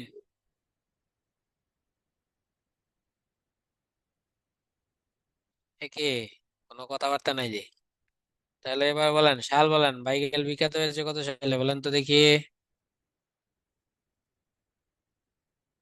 বিখ্যাত 1860। এবার বলেন মাইকেল অমরত্ব লাভ করেছে কত সালে? 1861। এবার আমি কয়েকটা সাহিত্য বলবো, আপনার সাল বলবেন। বলেন দেখি। বুড়ো কি জানো? হ্যাঁ। তার প্রথম প্রহসন এ কি কি বলে সভ্যতা কত সাল? 1860। তার দ্বিতীয় প্রহসন বুড়ো শালিকের ঘাড়েরও কত সাল? বুড়ো শালিকের ঘাড়েরও কত সাল? 1861। Thank you. 1860, 1861, হ্যাঁ হয়ে গেছে, হয়ে গেছে, থ্যাংক ইউ। দুইটা 1860, দুঃখিত, 61 না। মেঘনাদ বধ কত সাল বলেন তো? মেঘনাদ বধ কত সাল? 1861। হুম। কৃষ্ণকুমারী কত সাল? 1861। অভিমান করেছিলেন কত বছর? 10 বছর। শর্মিষ্ঠা কত সাল? শর্মিষ্ঠা, অভিমান ভেঙে তিনি শর্মিষ্ঠা লিখেছেন কত বছর? 1859। ওয়েট, 1859 সাল। ওকে, হয়েছে হয়েছে ভাইয়া, থ্যাংক ইউ, থ্যাংক ইউ।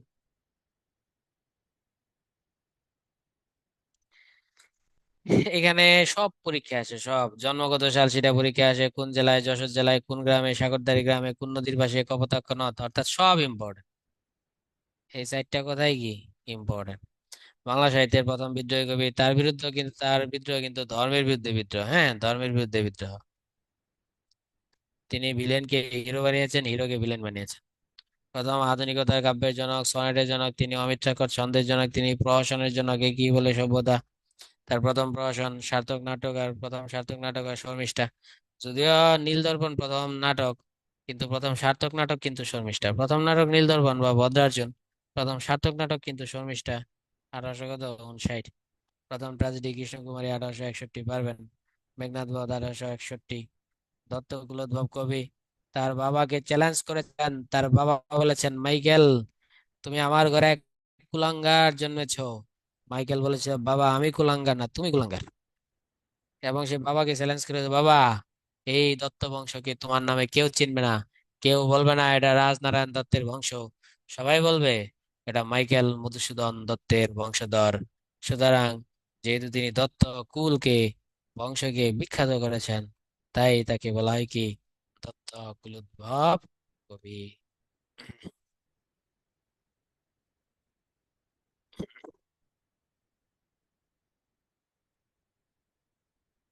অনেক পড়া, মাইকেলের তো 2 ঘন্টা পড়া লাগে।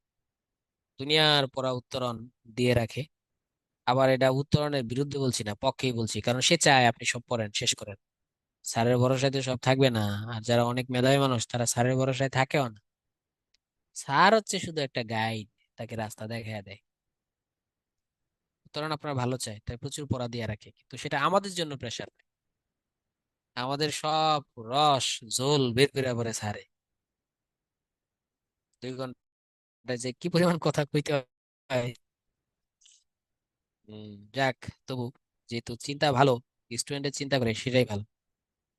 মায়াকরণ হ্যাঁ ফুল কমপ্লিট করছে, তবে সেটা মৃত্যুর পর প্রকাশিত হয়েছে, মৃত্যুর পর লিখে নাই ভাইয়া। মৃত্যুর পর প্রকাশ হয়েছে, লিখেছে মৃত্যুর আগেই। আচ্ছা, এখানে সংক্ষেপে বলে দেই 2-4টা। তিলোত্তমা সম্ভব হচ্ছে, তিলোত্তমা একটা স্বর্গের অপ্সরী থাকে, সুন্দরী থাকে, অসাধারণ সুন্দরী। সেই সুন্দরী 2টা ভাই থাকে, সুন্দর আর উপসুন্দর 2 ভাই থাকে। এই সুন্দর সুন্দর থাকে দৈত্য জানোয়ার, এরা পূজা করে ব্রহ্মাকে, ব্রহ্মাকে পূজা করার ফলে এরা অমরত্ব লাভ করে, সুন্দর উপসুন্দর দুই ভাই পূজা করে অমরত্ব লাভ করে। তারপর সুন্দর উপসুন্দর পাতাল গিয়া পাতাল দখল করে ফেলে, দুনিয়া মর্ত দখল করে ফেলে, পরে স্বর্গে গিয়া দেবতাদের পিটায় পুটায় অস্থির করে স্বর্গ দখল করে ফেলে। এখন দেবতারা স্বর্গে থাকে, সেই স্বর্গ দখল করে ফেলছে, এখন দেবতারা সব পালাইছে, দেবরাজ ইন্দ্র, ইন্দ্রের দুই ভাই গিয়ে পিটায় জামা কাপড় ছিঁড়ে লাইছে। তখন ইন্দ্র গিয়ে বিচার দিছে ভগবান বিষ্ণুর কাছে, ভাইয়া ভগবান বিষ্ণুর কাছে, বস কি করব, সুন্দর অত্যাচারে উপসুন্দর অত্যাচারে স্বর্গে আর থাকা যাচ্ছে না, পালায় আপনার কাছে এসেছি। কারণ ভগবান বিষ্ণু তাদেরকে হত্যা করতে পারবে না, কারণ ব্রহ্মা তাদেরকে কি দিয়েছে, বর দিয়ে। তখন সবাই টেনশনে পড়ে যায় কিভাবে সুন্দর উপসুন্দরের হাত থেকে এই পাতাল পৃথিবী এবং স্বর্গ দেবতাদের রক্ষা করা যায়। তখন সবাই মিলে একটা মিটিং করে বিষ্ণু বলে, বিশ্বকর্মাকে বলে, হে বিশ্বকর্মা তুমি একটা নারী তৈরি করো। তখন বিশ্বকর্মা একটা নারী তৈরি করে, সেই নারী হচ্ছে এত সুন্দরী, গোলাপ থেকে এক তিল, হাসনা হেনা থেকে এক তিল, রজনীগন্ধা থেকে এক তিল, আলিয়া ভাট থেকে এক তিল, ক্যাটরিনা কাইফ থেকে এক তিল, এই তিল তিল সৌন্দর্য নিয়ে এক তিলোত্তমা নারীকে তৈরি করা হয়। ওই নারী দুই ভাইয়ের মধ্যে পাঠায় দেয়। এরা অমরত্ব লাভ করছে, কিন্তু ব্রহ্মা বলেছিল তোমরা দুই ভাই দুই ভাইকে হত্যা না করলে কেউ তোমাদের করতে পারবে না। দুই ভাইয়ের মধ্যে চলে যায়, সুন্দর বলে তিলোত্তমা আই লাভ ইউ, তিলোত্তমা বলে সুন্দর মিটু মিটু, উপসুন্দর বলে Tilottama I love you, I want to marry you, will you marry me. Tilottama বলে why not, I have just come here to marry you, আমি তো তোমাকে বিয়ে করতে এই পৃথিবীতে এসেছি। তখন এই দুই ভাই তিলোত্তমাকে বিয়ে নিয়ে মারামারি শুরু করে দেয়। এরপর দুই ভাই মারামারি শুরু করে দেয়। সুন্দর বলে আমার বয়স বেশি, আমি সিনিয়র, সুতরাং আমার সিরিয়াল আগে, আমি তিলোত্তমাকে আগে বিয়ে করিব। উপসন্ধ্যা বলে কেউ কেউ পাবে না, তা হবে না, তা হবে না। পরে এক ভাই আরেক ভাইকে হত্যা করে ফেলে, সানডে মানডে ক্লোজ করে দেয়। তিলোত্তমার কাজ শেষ হয়ে যায়, তিলোত্তমা স্বর্গে চলে যায়। যেহেতু তিলোত্তমার দ্বারা সম্ভব হয়েছে, তাই এই কাহিনীর নাম হয়েছে কি, তিলোত্তমা সম্ভব। মেয়ের জন্য ভাই হত্যা, হ্যাঁ, মেয়ের জন্য ভাই হত্যা হয়েছে, সব ছিল মেয়ে মানুষের। চলো না, সেখান থেকে এসেছে মেয়ে মানুষের, চলো না, না। হম, তারা ঢং ছিল না, সব আছে তাদের মধ্যে। আর চতুর্দশপদী কবিতা বলি, এটা বলেন তো দেখি, এই একটা মাত্র 102টি কবিতা, 102টি কবিতা সে কোথায় বসে লিখেছে বলেন? এই 102টি কবিতা সে কোথায় বসে লিখেছে? এই সাহিত্যটাই সে ভার্সাই বা ফ্রান্সে বসে লিখেছে। Thank you. ভার্সাই বা ফ্রান্সে বসে লিখেছে। প্রথম কবিতাটা আপনারা জানেন, সেটা হচ্ছে বঙ্গভাষা। এই বঙ্গভাণ্ডারে তো বিদ্যুদন্তা সেবা অবধ আমি অবহেলা করি, প্রদান লোভে মত্ত করে পরদেশে ভিক্ষা বৃত্তি কুক্ষণে আচরে কাটাই নিবদিন সুখ পরিহরি অনিদ্রায় অনাহারে সুপিকায় মন বুঝিল বিফল তবে অবরণ্য বরে কেলিনু শৈবালে ভুলি কমল কানন স্বপ্নে তবে কুললক্ষ্মী কয়ে দিলা পরে, পরে বাছা মাতৃকা তোর রতনের রাজি এ ভিখারি দশা তবে তোর কেন আজি জাফিরে অজ্ঞান তুই জাফিরে ঘরে পালিলাম আশুকে পাইলাম কালী মাতৃভাষা রূপকণি পূর্ণ মনি জালে। এটা হচ্ছে প্রথম কবিতা। এটাই পরীক্ষায় আসে। প্রথম কবিতার নাম কি? বঙ্গভাষা। বঙ্গভাষার সাবেক নাম কি ছিল? কবি মাতৃভাষা, এটাও পরীক্ষায় আসে। বঙ্গভাষা প্রথমে যে কবি মাতৃভাষা নাম দিয়েছিল, পরবর্তী সে চেঞ্জ করে নাম দিল বঙ্গভাষা। কবিতা প্রণাত পরীক্ষা আসে। ক্যাটরিবলের এরা সাল পড়তে হবে। শর্মিষ্ঠা, পদ্মাবতী, এগুলো কমেডি কমেডি নাটক। বাংলা সাহিত্যের প্রথম কমেডি নাটক হচ্ছে পদ্মাবতী। অনেক পড়ার ছিল, সবের ভিতর ভিতর পড়াতাম, কিন্তু কেমনে পড়াবো ভাইয়া, সময় যে বড় অভাব। কৃষ্ণকুমারীর মধ্যে এক ত্রিভুজ প্রেমের কাহিনী, দুই রাজা, তিন রাজা। এক রাজা হচ্ছে কৃষ্ণের বাবা ভীম সিং, আরেক রাজা রতন সিং, আরেক রাজা হচ্ছে উদয়পুরের রাজা জয়, জয় উদয়পুর, হ্যাঁ জয় সিং মনে হয়, আমার একটু ভুল হইতে পারে, যাই হোক। এই তিন রাজা, আর থাকে ভীম সিং এর কন্যা দেখাচ্ছে কৃষ্ণ।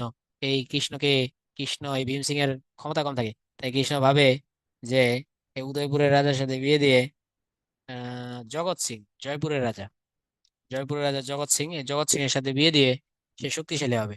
তো জগতের সাথে বিয়ে ঠিক করে আর কৃষ্ণ, কৃষ্ণ অসাধারণ রূপসী ছিল। কিন্তু জগতের আবার কি ছিল জানেন? জগতের আবার গার্লফ্রেন্ড ছিল, উপপত্নী। উপপত্নী মানে কি, বিয়ে করে নাই কিন্তু পত্নীর মতো ইউজ করে, তাকে বলা হয় উপপত্নী।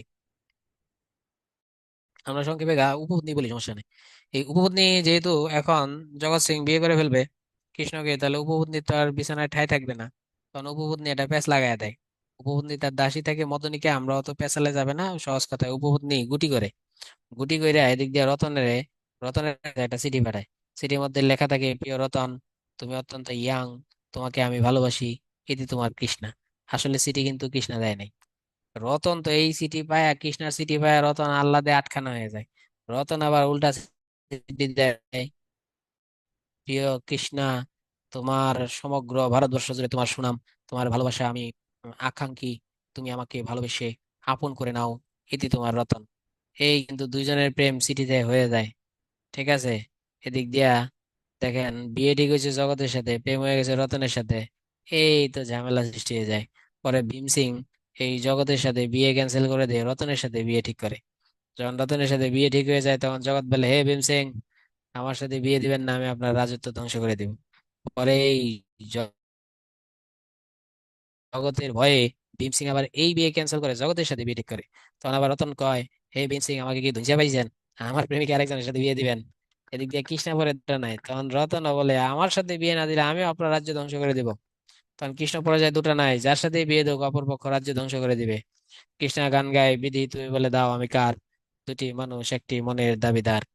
এদিক দিয়া এই জয় সিং বলে, জগৎ সিং বলে, আমি পৃথিবীর এই বুকে আগুন জ্বালিয়ে দিব তুমি যদি আমারই না হও। আর রতন সিং বলে, বিশ্বাসঘাতকতা, করুণা প্রিয়া, আমি ছাড়া তুমি কারণ। পরে লাস্টে দিয়ে কি করে জানেন, কৃষ্ণা নিজে নিজেকে হত্যা করে।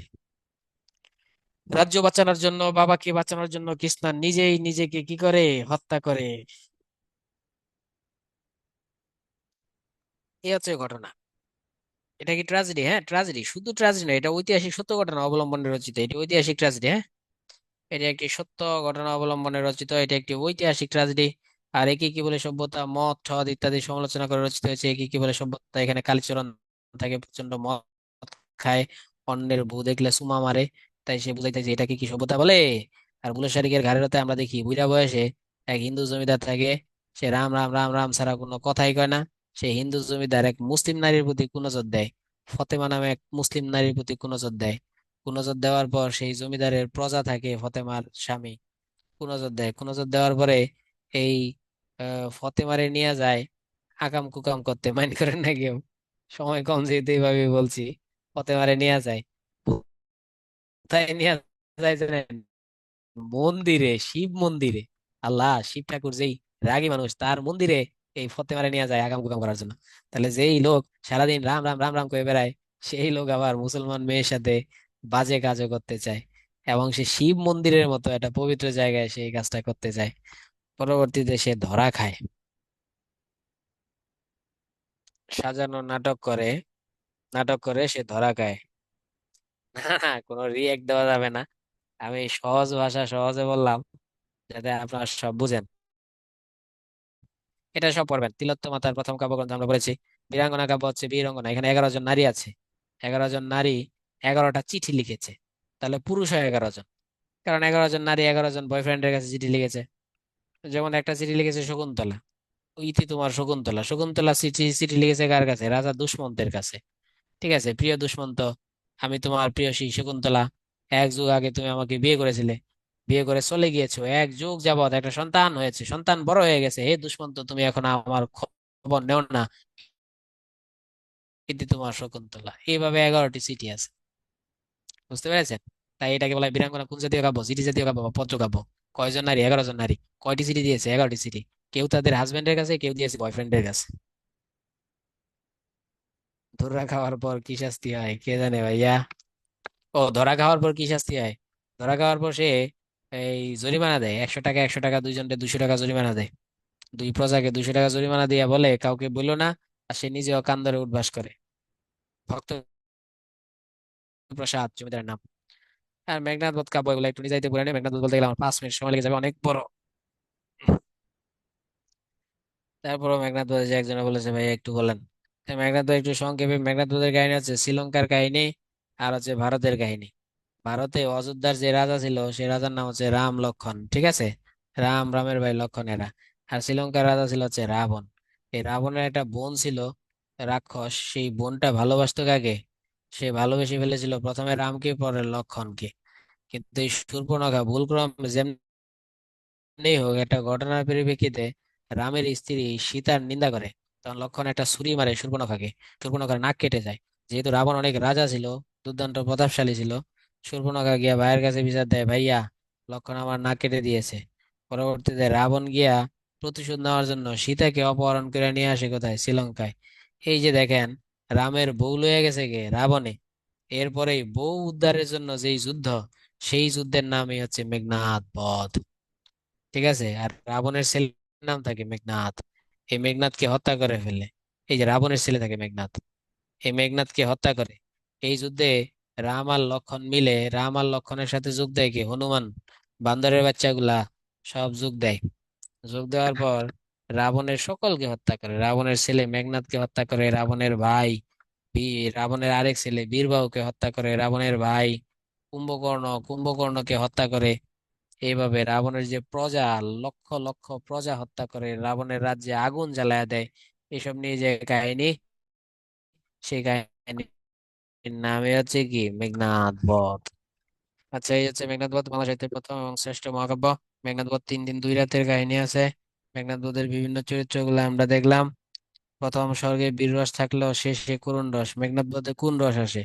এই যে দেখেন, রাবণের ছেলে মারা যায়, 2 ছেলে। রাবণের ভাই মারা যায়। রাবণের আরেক ভাই করে বেইমানি। রাবণের রাজত্ব, লক্ষ লক্ষ প্রজা মারা যায়। রাবণের রাজত্বে আগুন লাগায় দেয়। এই সব কারণে রাবণের মনে যে কষ্ট, এই জন্য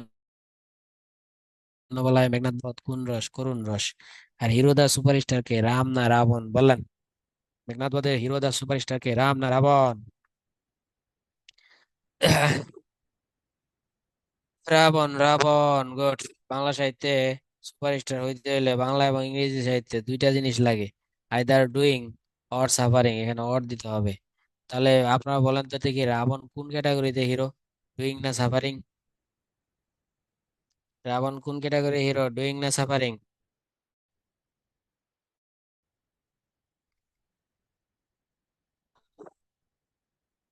সাফারিং, সাফারিং, থ্যাংক ইউ। সে সবচেয়ে বেশি কষ্ট করেছে, তাই সে হিরো হয়েছে, সে ট্রাজিক হিরো। এই জন্য মেঘনাদ বধ কোন রস, করুণ রস। কিছু বইয়ে বীর রসও আছে, করুণ রস দেওয়া। তাহলে এই যে তার নাটক আমরা পড়ে ফেলেছি, কৃষ্ণকুমারী, বিধি তুমি বলে দাও আমি কার। লাস্টে দিয়ে কৃষ্ণা বেঁচে থাকে না মারা যায়, বলেন তো? কৃষ্ণা বেঁচে থাকে নাকি মারা যায়? Either live or died. মারা যায়, গুড। কৃষ্ণা নিজেই নিজেকে সুইসাইড খায়, আত্মহত্যা করে মারা যায়। এটা কেটা, রঙ্গলাল নাকি? উপরের লেখা দেখা যায় না, একটু দেখি। হ্যাঁ, রঙ্গলালই, থ্যাংক ইউ। এই পদ্মিনী উপাখ্যান পড়েন, আর এটা পড়েন রঙ্গলাল। আর কিছু পড়ার দরকার নাই রঙ্গলালের, ঠিক আছে? এর বাইরে আর কিছু আসে না। দীনবন্ধু মিত্র অনেক পরীক্ষা আসে। ওরা ভালো মাপের নাট্যকার, অনেক ভালো মাপের নাট্যকার। নাটক আর প্রহসন, এই দুইটাই সে মূলত লিখেছে। দীনবন্ধু মিত্র লিখেছে এই দুইটা, একই নাটক আর হচ্ছে কি প্রহসন।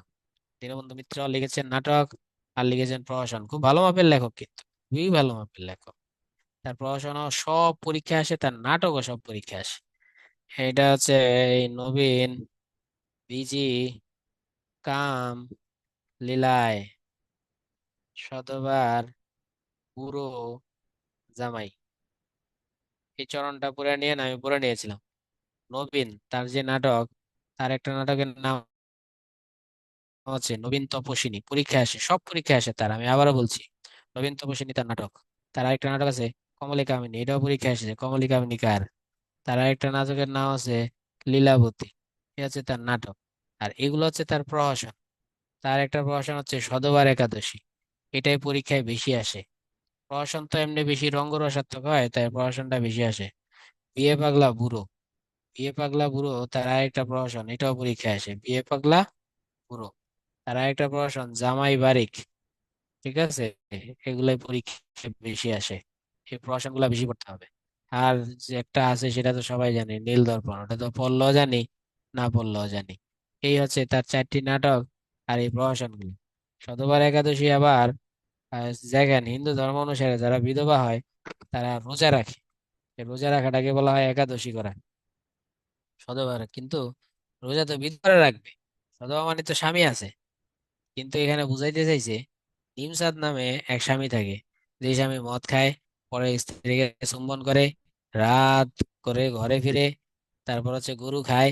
স্ত্রী তার উপর বিরক্ত, স্ত্রী থাকতো, স্ত্রীর প্রতি কোনো একটা টান নাই, পরনারী আসক্ত। তাই বুঝাইতে চাইছে যাদের স্বামী নিমসাদের মতো, ওই সমস্ত নারীর বিধবা না হইলেও সে বিধবা, ওই সমস্ত নারীর বিধবার মতো অথবা হওয়া সত্ত্বেও বিধবার মতো একাদশী পালন করা উচিত। তাই পরীক্ষায় আসে নিমসাদ কোন প্রফেশনের হিরো, তাহলে অ্যান্সার হবে শতবার একাদশী। বোঝা গেছে? ইজিতে কিছু নাই ভাই। ডিপ মিনিং, হ্যাঁ হ্যাঁ। এরকম স্বামী যদি থাকে তাহলে আর আপনার বিধবা হওয়া লাগবে না, সধবা হওয়া সত্ত্বেও একাদশী করতে পারবেন। আর এখানে বিয়ে পাগলা বুড়ো, এক বুড়ো বয়সে এক বেটা বিয়ে করতে চায়। মেয়ের বিয়ের আয়োজন করা হয়েছে, আপন মেয়ের অপর দিক দিয়ে বাপেও বিয়ে করতে চায়। তখন মেয়ে কি করে, বন্ধু বান্ধবরে নিয়ে আইসা বাপের বিয়ে করায়। বিয়ার দিন এক ছেলে পাঠায় দেয় রুমের মধ্যে। এরপর বিয়ে পাগলা বুড়ো ছেলে দেখে আও মাও করে চিৎকার দিয়ে বের হয়ে যায় বাসর ঘর থেকে। এরপর সে কানে ধরে, আমি জীবন আর কি করব না, এ করব না। তাহলে আমরা মোটামুটি তার বললাম, তার নীল দর্পণ নবীন তপস্বিনী শতবার একাদশী, তার কমলে কামিনী লীলাবতী, তার বিয়ে পাগলা বুড়ো জামাই বারিক। আর কেউ যদি পারেন, একটা সিনেমা আছে জমালয়া জীবন্ত মানুষ, দেখলে অনেক মজা পাইবেন, সিনেমাটা দেখেন। উনি অনেক ভালো মাপের সাহিত্যিক, আমি কিন্তু তাকে 5 স্টার দিয়ে দিলাম। অনেকে তাকে অযত্নে অবহেলায় পড়াশোনা করে। আর নীল দর্পণের কাহিনী পরীক্ষায় আসে, নীল দর্পণের কাহিনী কোন জায়গায় সেটা একটু বলে দেই। নীল দর্পণের কাহিনী হচ্ছে মেহেরপুর অঞ্চলে, মেহেরপুর যশোর কুষ্টিয়া যেটা থাকে অপশনে, কারণ আগে তো আর মেহেরপুর মেহেরপুর ছিল না। কাহিনী আসতে পারে, মেহেরপুরের কাহিনী আসতে পারে, কুষ্টিয়া কাহিনী আসতে পারে। ওই অঞ্চলের কাহিনী একটা ইয়েই থাকে, জমিদার থাকে, সেই জমিদারের 2 পুত্র থাকে। সেই পুত্রের নাম হচ্ছে, জমিদারের নাম গোলক বসু। এটা বাস্তব কাহিনী কিন্তু। এই গোলক বসুর 2 পুত্র থাকে, একটার নাম হচ্ছে বিন্দু মাধব, আর একটা হচ্ছে নবীন মাধব। এই 2 পুত্র থাকে। এই জমিদারকে গোলক বসুকে নীলকররা জেলে ধরে নিয়ে যায়, গোলক বসু মারা যায়। নবীন বসুকে তারা পিটায় হত্যা করে। বিন্দু মাধবও মারা যায়, বিন্দুর স্ত্রীও মারা যায়, প্রচুর মারা যায় এই নাটকটার মধ্যে। বেশি মৃত্যুর কারণে ওটা ব্যর্থ হয়েছে, এটা পড়েন, আর কিছু বলবো না। এটা হচ্ছে প্রথম আত্মজীবনী, মহিলাদের রচিত প্রথম আত্মজীবনী, রূপজালাল। আর এটা লিখেছেন নওয়াব ফয়জুল নেসা। মহিলাদের রচিত প্রথম আত্মজীবনী। আর পুরুষদের মধ্যে রচিত প্রথম আত্মজীবনী কে রচনা করেছেন বলেন তো, অপশন দিবা? রবীন্দ্রনাথ না বিদ্যাসাগর? পুরুষদের মধ্যে আত্মজীবনী কে প্রথম রচনা করেছেন?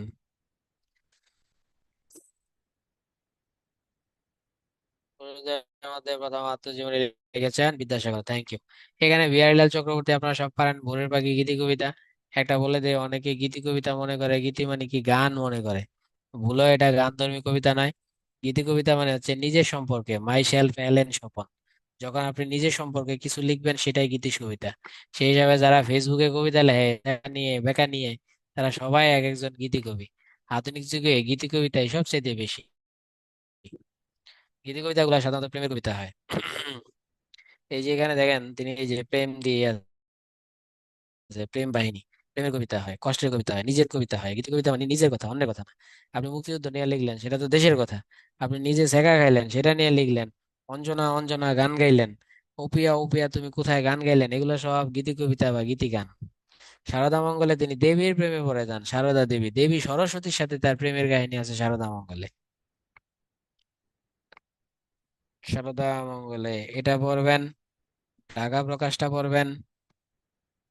কৃষ্ণচন্দ্র মজুমদারের জীবন দিবসে এটা পড়বেন, কৃষ্ণচন্দ্র মজুমদারের। এটা পড়বেন কৃষ্ণচন্দ্র মজুমদারের, আর কিছু পড়ার দরকার নাই। বিখ্যাত উক্তি গুলাই বেশি আসে, কাটা হেরি ক্ষান্ত কেন কমল তলিতে, দুঃখ বিনা সুখ লাভ হয় কি হইতে। সঞ্জীব চন্দ্রের বেশি পড়ার দরকার নাই। বড় ভাই ম্যাজিস্ট্রেট ছিলেন। এই পালামোটা পড়বেন। আর বিখ্যাত উক্তি, বন্যেরা বনে সুন্দর শিশুরা মাতৃ করে, সঞ্জীব চন্দ্র চট্টোপাধ্যায়। আর কিচ্ছু পড়বেন না এখানে, হ্যাঁ। এরপর আমরা আসবো বঙ্কিম।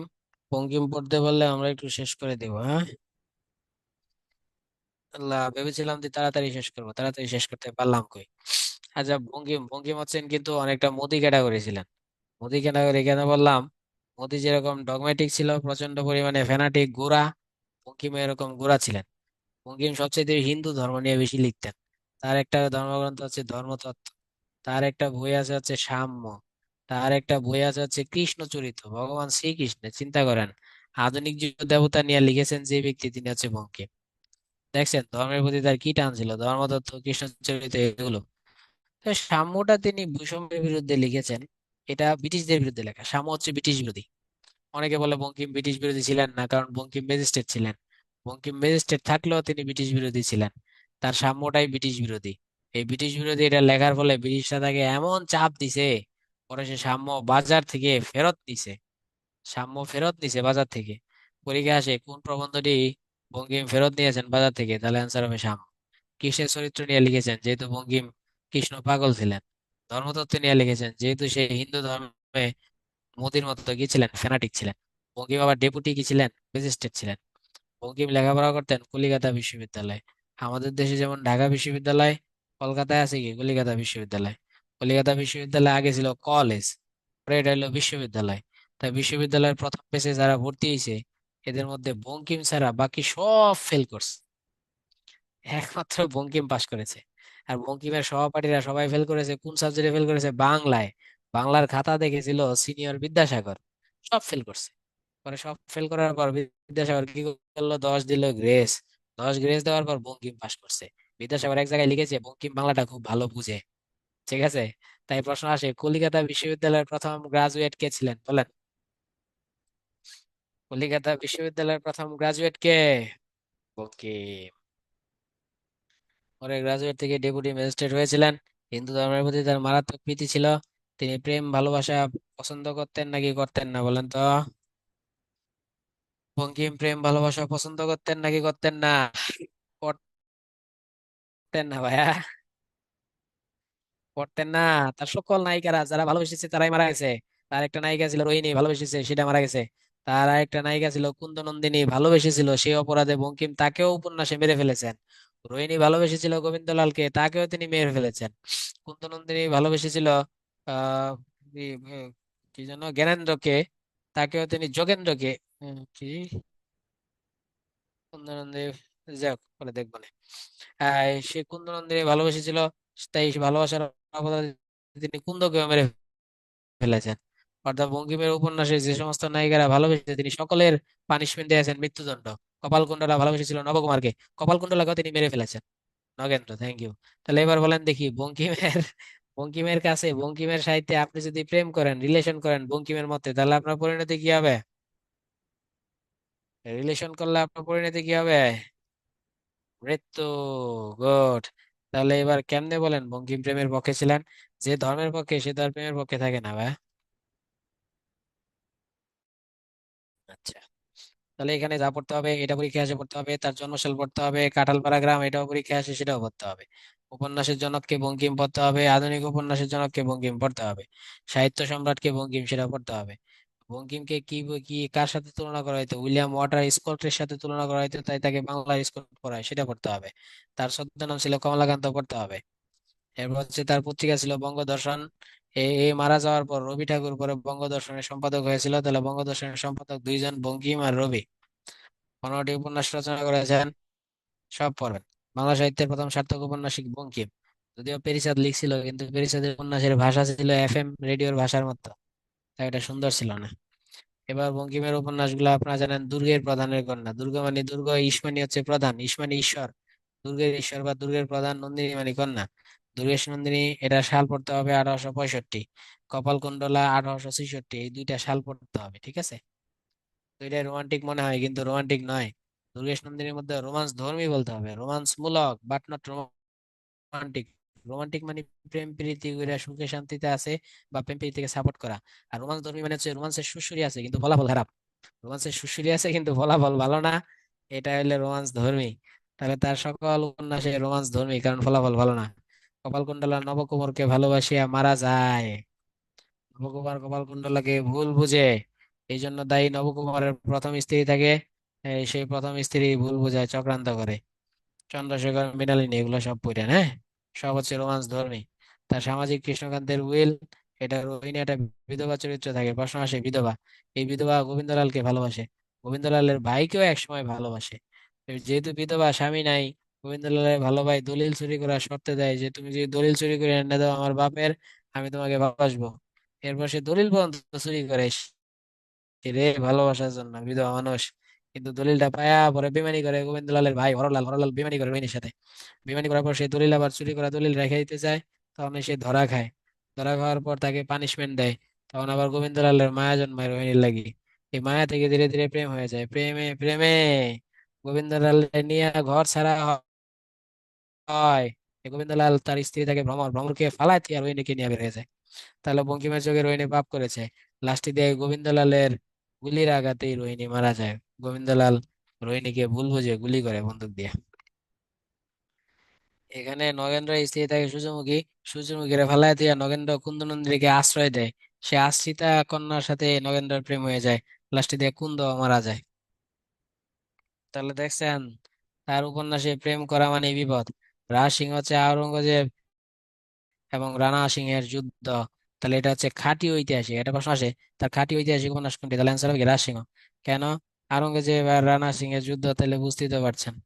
আনন্দমঠ হচ্ছে তার দেশপ্রেম মূলক।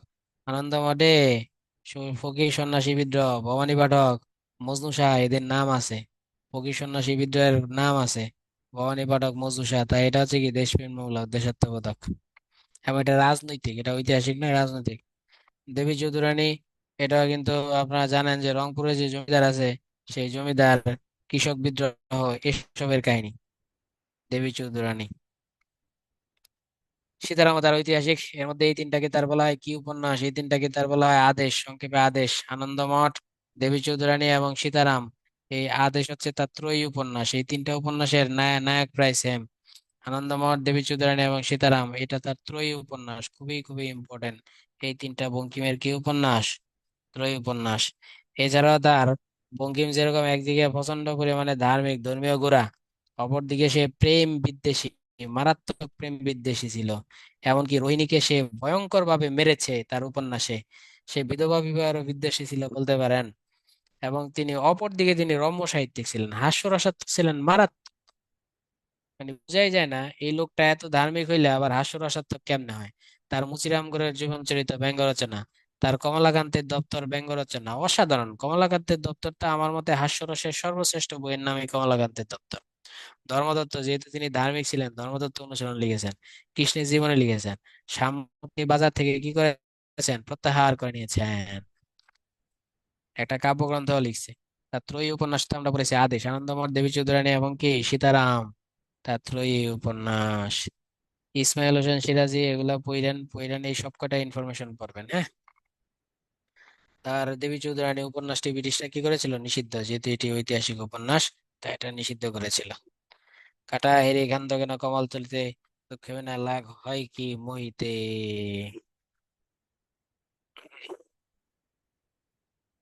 মধু, মধু, থ্যাংক ইউ। হেমচন্দ্র বন্দ্যোপাধ্যায় বাংলার মিল্টন তাকে বলা হয়, এটা বলেন। হেমচন্দ্র বন্দ্যোপাধ্যায়ের বৃত্ত সংহার। বৃত্ত থাকে একটা অসুর, অসুর থাকে, সেই অসুরকে দেবী কালী হত্যা করে, দেখেন না? এই বৃত্ত নামে অসুরকে হত্যার কাহিনী হচ্ছে বৃত্ত সংহার। মেঘনাদকে হত্যার কাহিনী যেমন মেঘনাদ বধ, এই বৃত্ত অসুরকে হত্যার কাহিনী কি বলা হয়? বৃত্ত সংহার। এটা খুব পরীক্ষায় আসে। এখানে বেশি পড়ার দরকার নাই আমাদের, এই কয়টা পড়লে হবে, আর কিচ্ছু পড়া লাগবে না। একদম অল্প, বেশি পড়ার দরকারই নাই। এই চিন্তা, এখানে কিছু পড়বে না, খালি কালী প্রসন্ন কোষের চিন্তা। এই চিন্তা যতগুলো আছে সব কালী প্রসন্ন, ঠিক আছে। রৈবত, কুরুক্ষেত্রের প্রবাস, এই সবকটার নায়ক হচ্ছে ভগবান শ্রীকৃষ্ণ। তাই এই তিনটা মহাকাব্যের নেম, নায়ক কিন্তু সেম ও আছে, এখানে দেওয়া আছে। রৈবত কুরুক্ষেত্র যুদ্ধের কাহিনী, যেখানে 5 ভাই 100 ভাই যুদ্ধ করে। প্রবাস হচ্ছে যুদ্ধের পরবর্তী কাহিনী। আর রৈবতক হচ্ছে যুদ্ধের আগের কাহিনী। এই তিনটা ঘটনা নিয়ে রচিত তার বিখ্যাত তিনটি মহাকাব্য। বঙ্কিমের আদেশ, আনন্দমঠ, দেবী চৌধুরানী, এগুলো হচ্ছে কি? এগুলো হচ্ছে তার ত্রয়ী উপন্যাস আদেশ। বঙ্কিমের আদেশ ত্রয়ী উপন্যাস। আচ্ছা, জানি আপনারা আমার উপর রাগ করবেন, একটু তাড়াতাড়ি শেষ করে দিয়েছি বলে, কিন্তু আমার অবস্থা বেশি ভালো না। সবাই ভালো থাকবেন, আল্লাহ হাফেজ।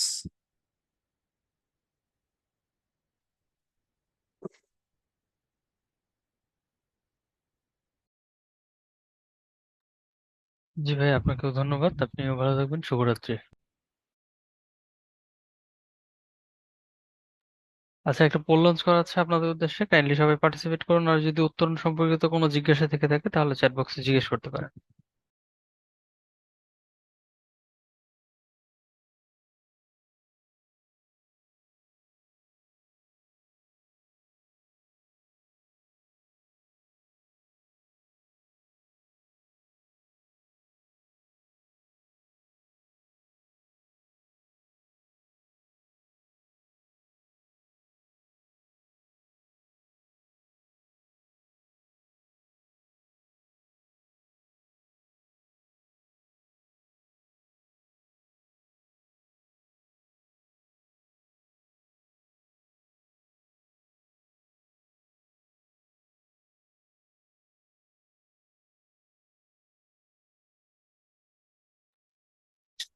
আচ্ছা, মনে হচ্ছে আপনাদের কোনো কোশ্চেন নেই, তাহলে আমরা আজকের মতো ক্লাসটা এখানেই শেষ করছি।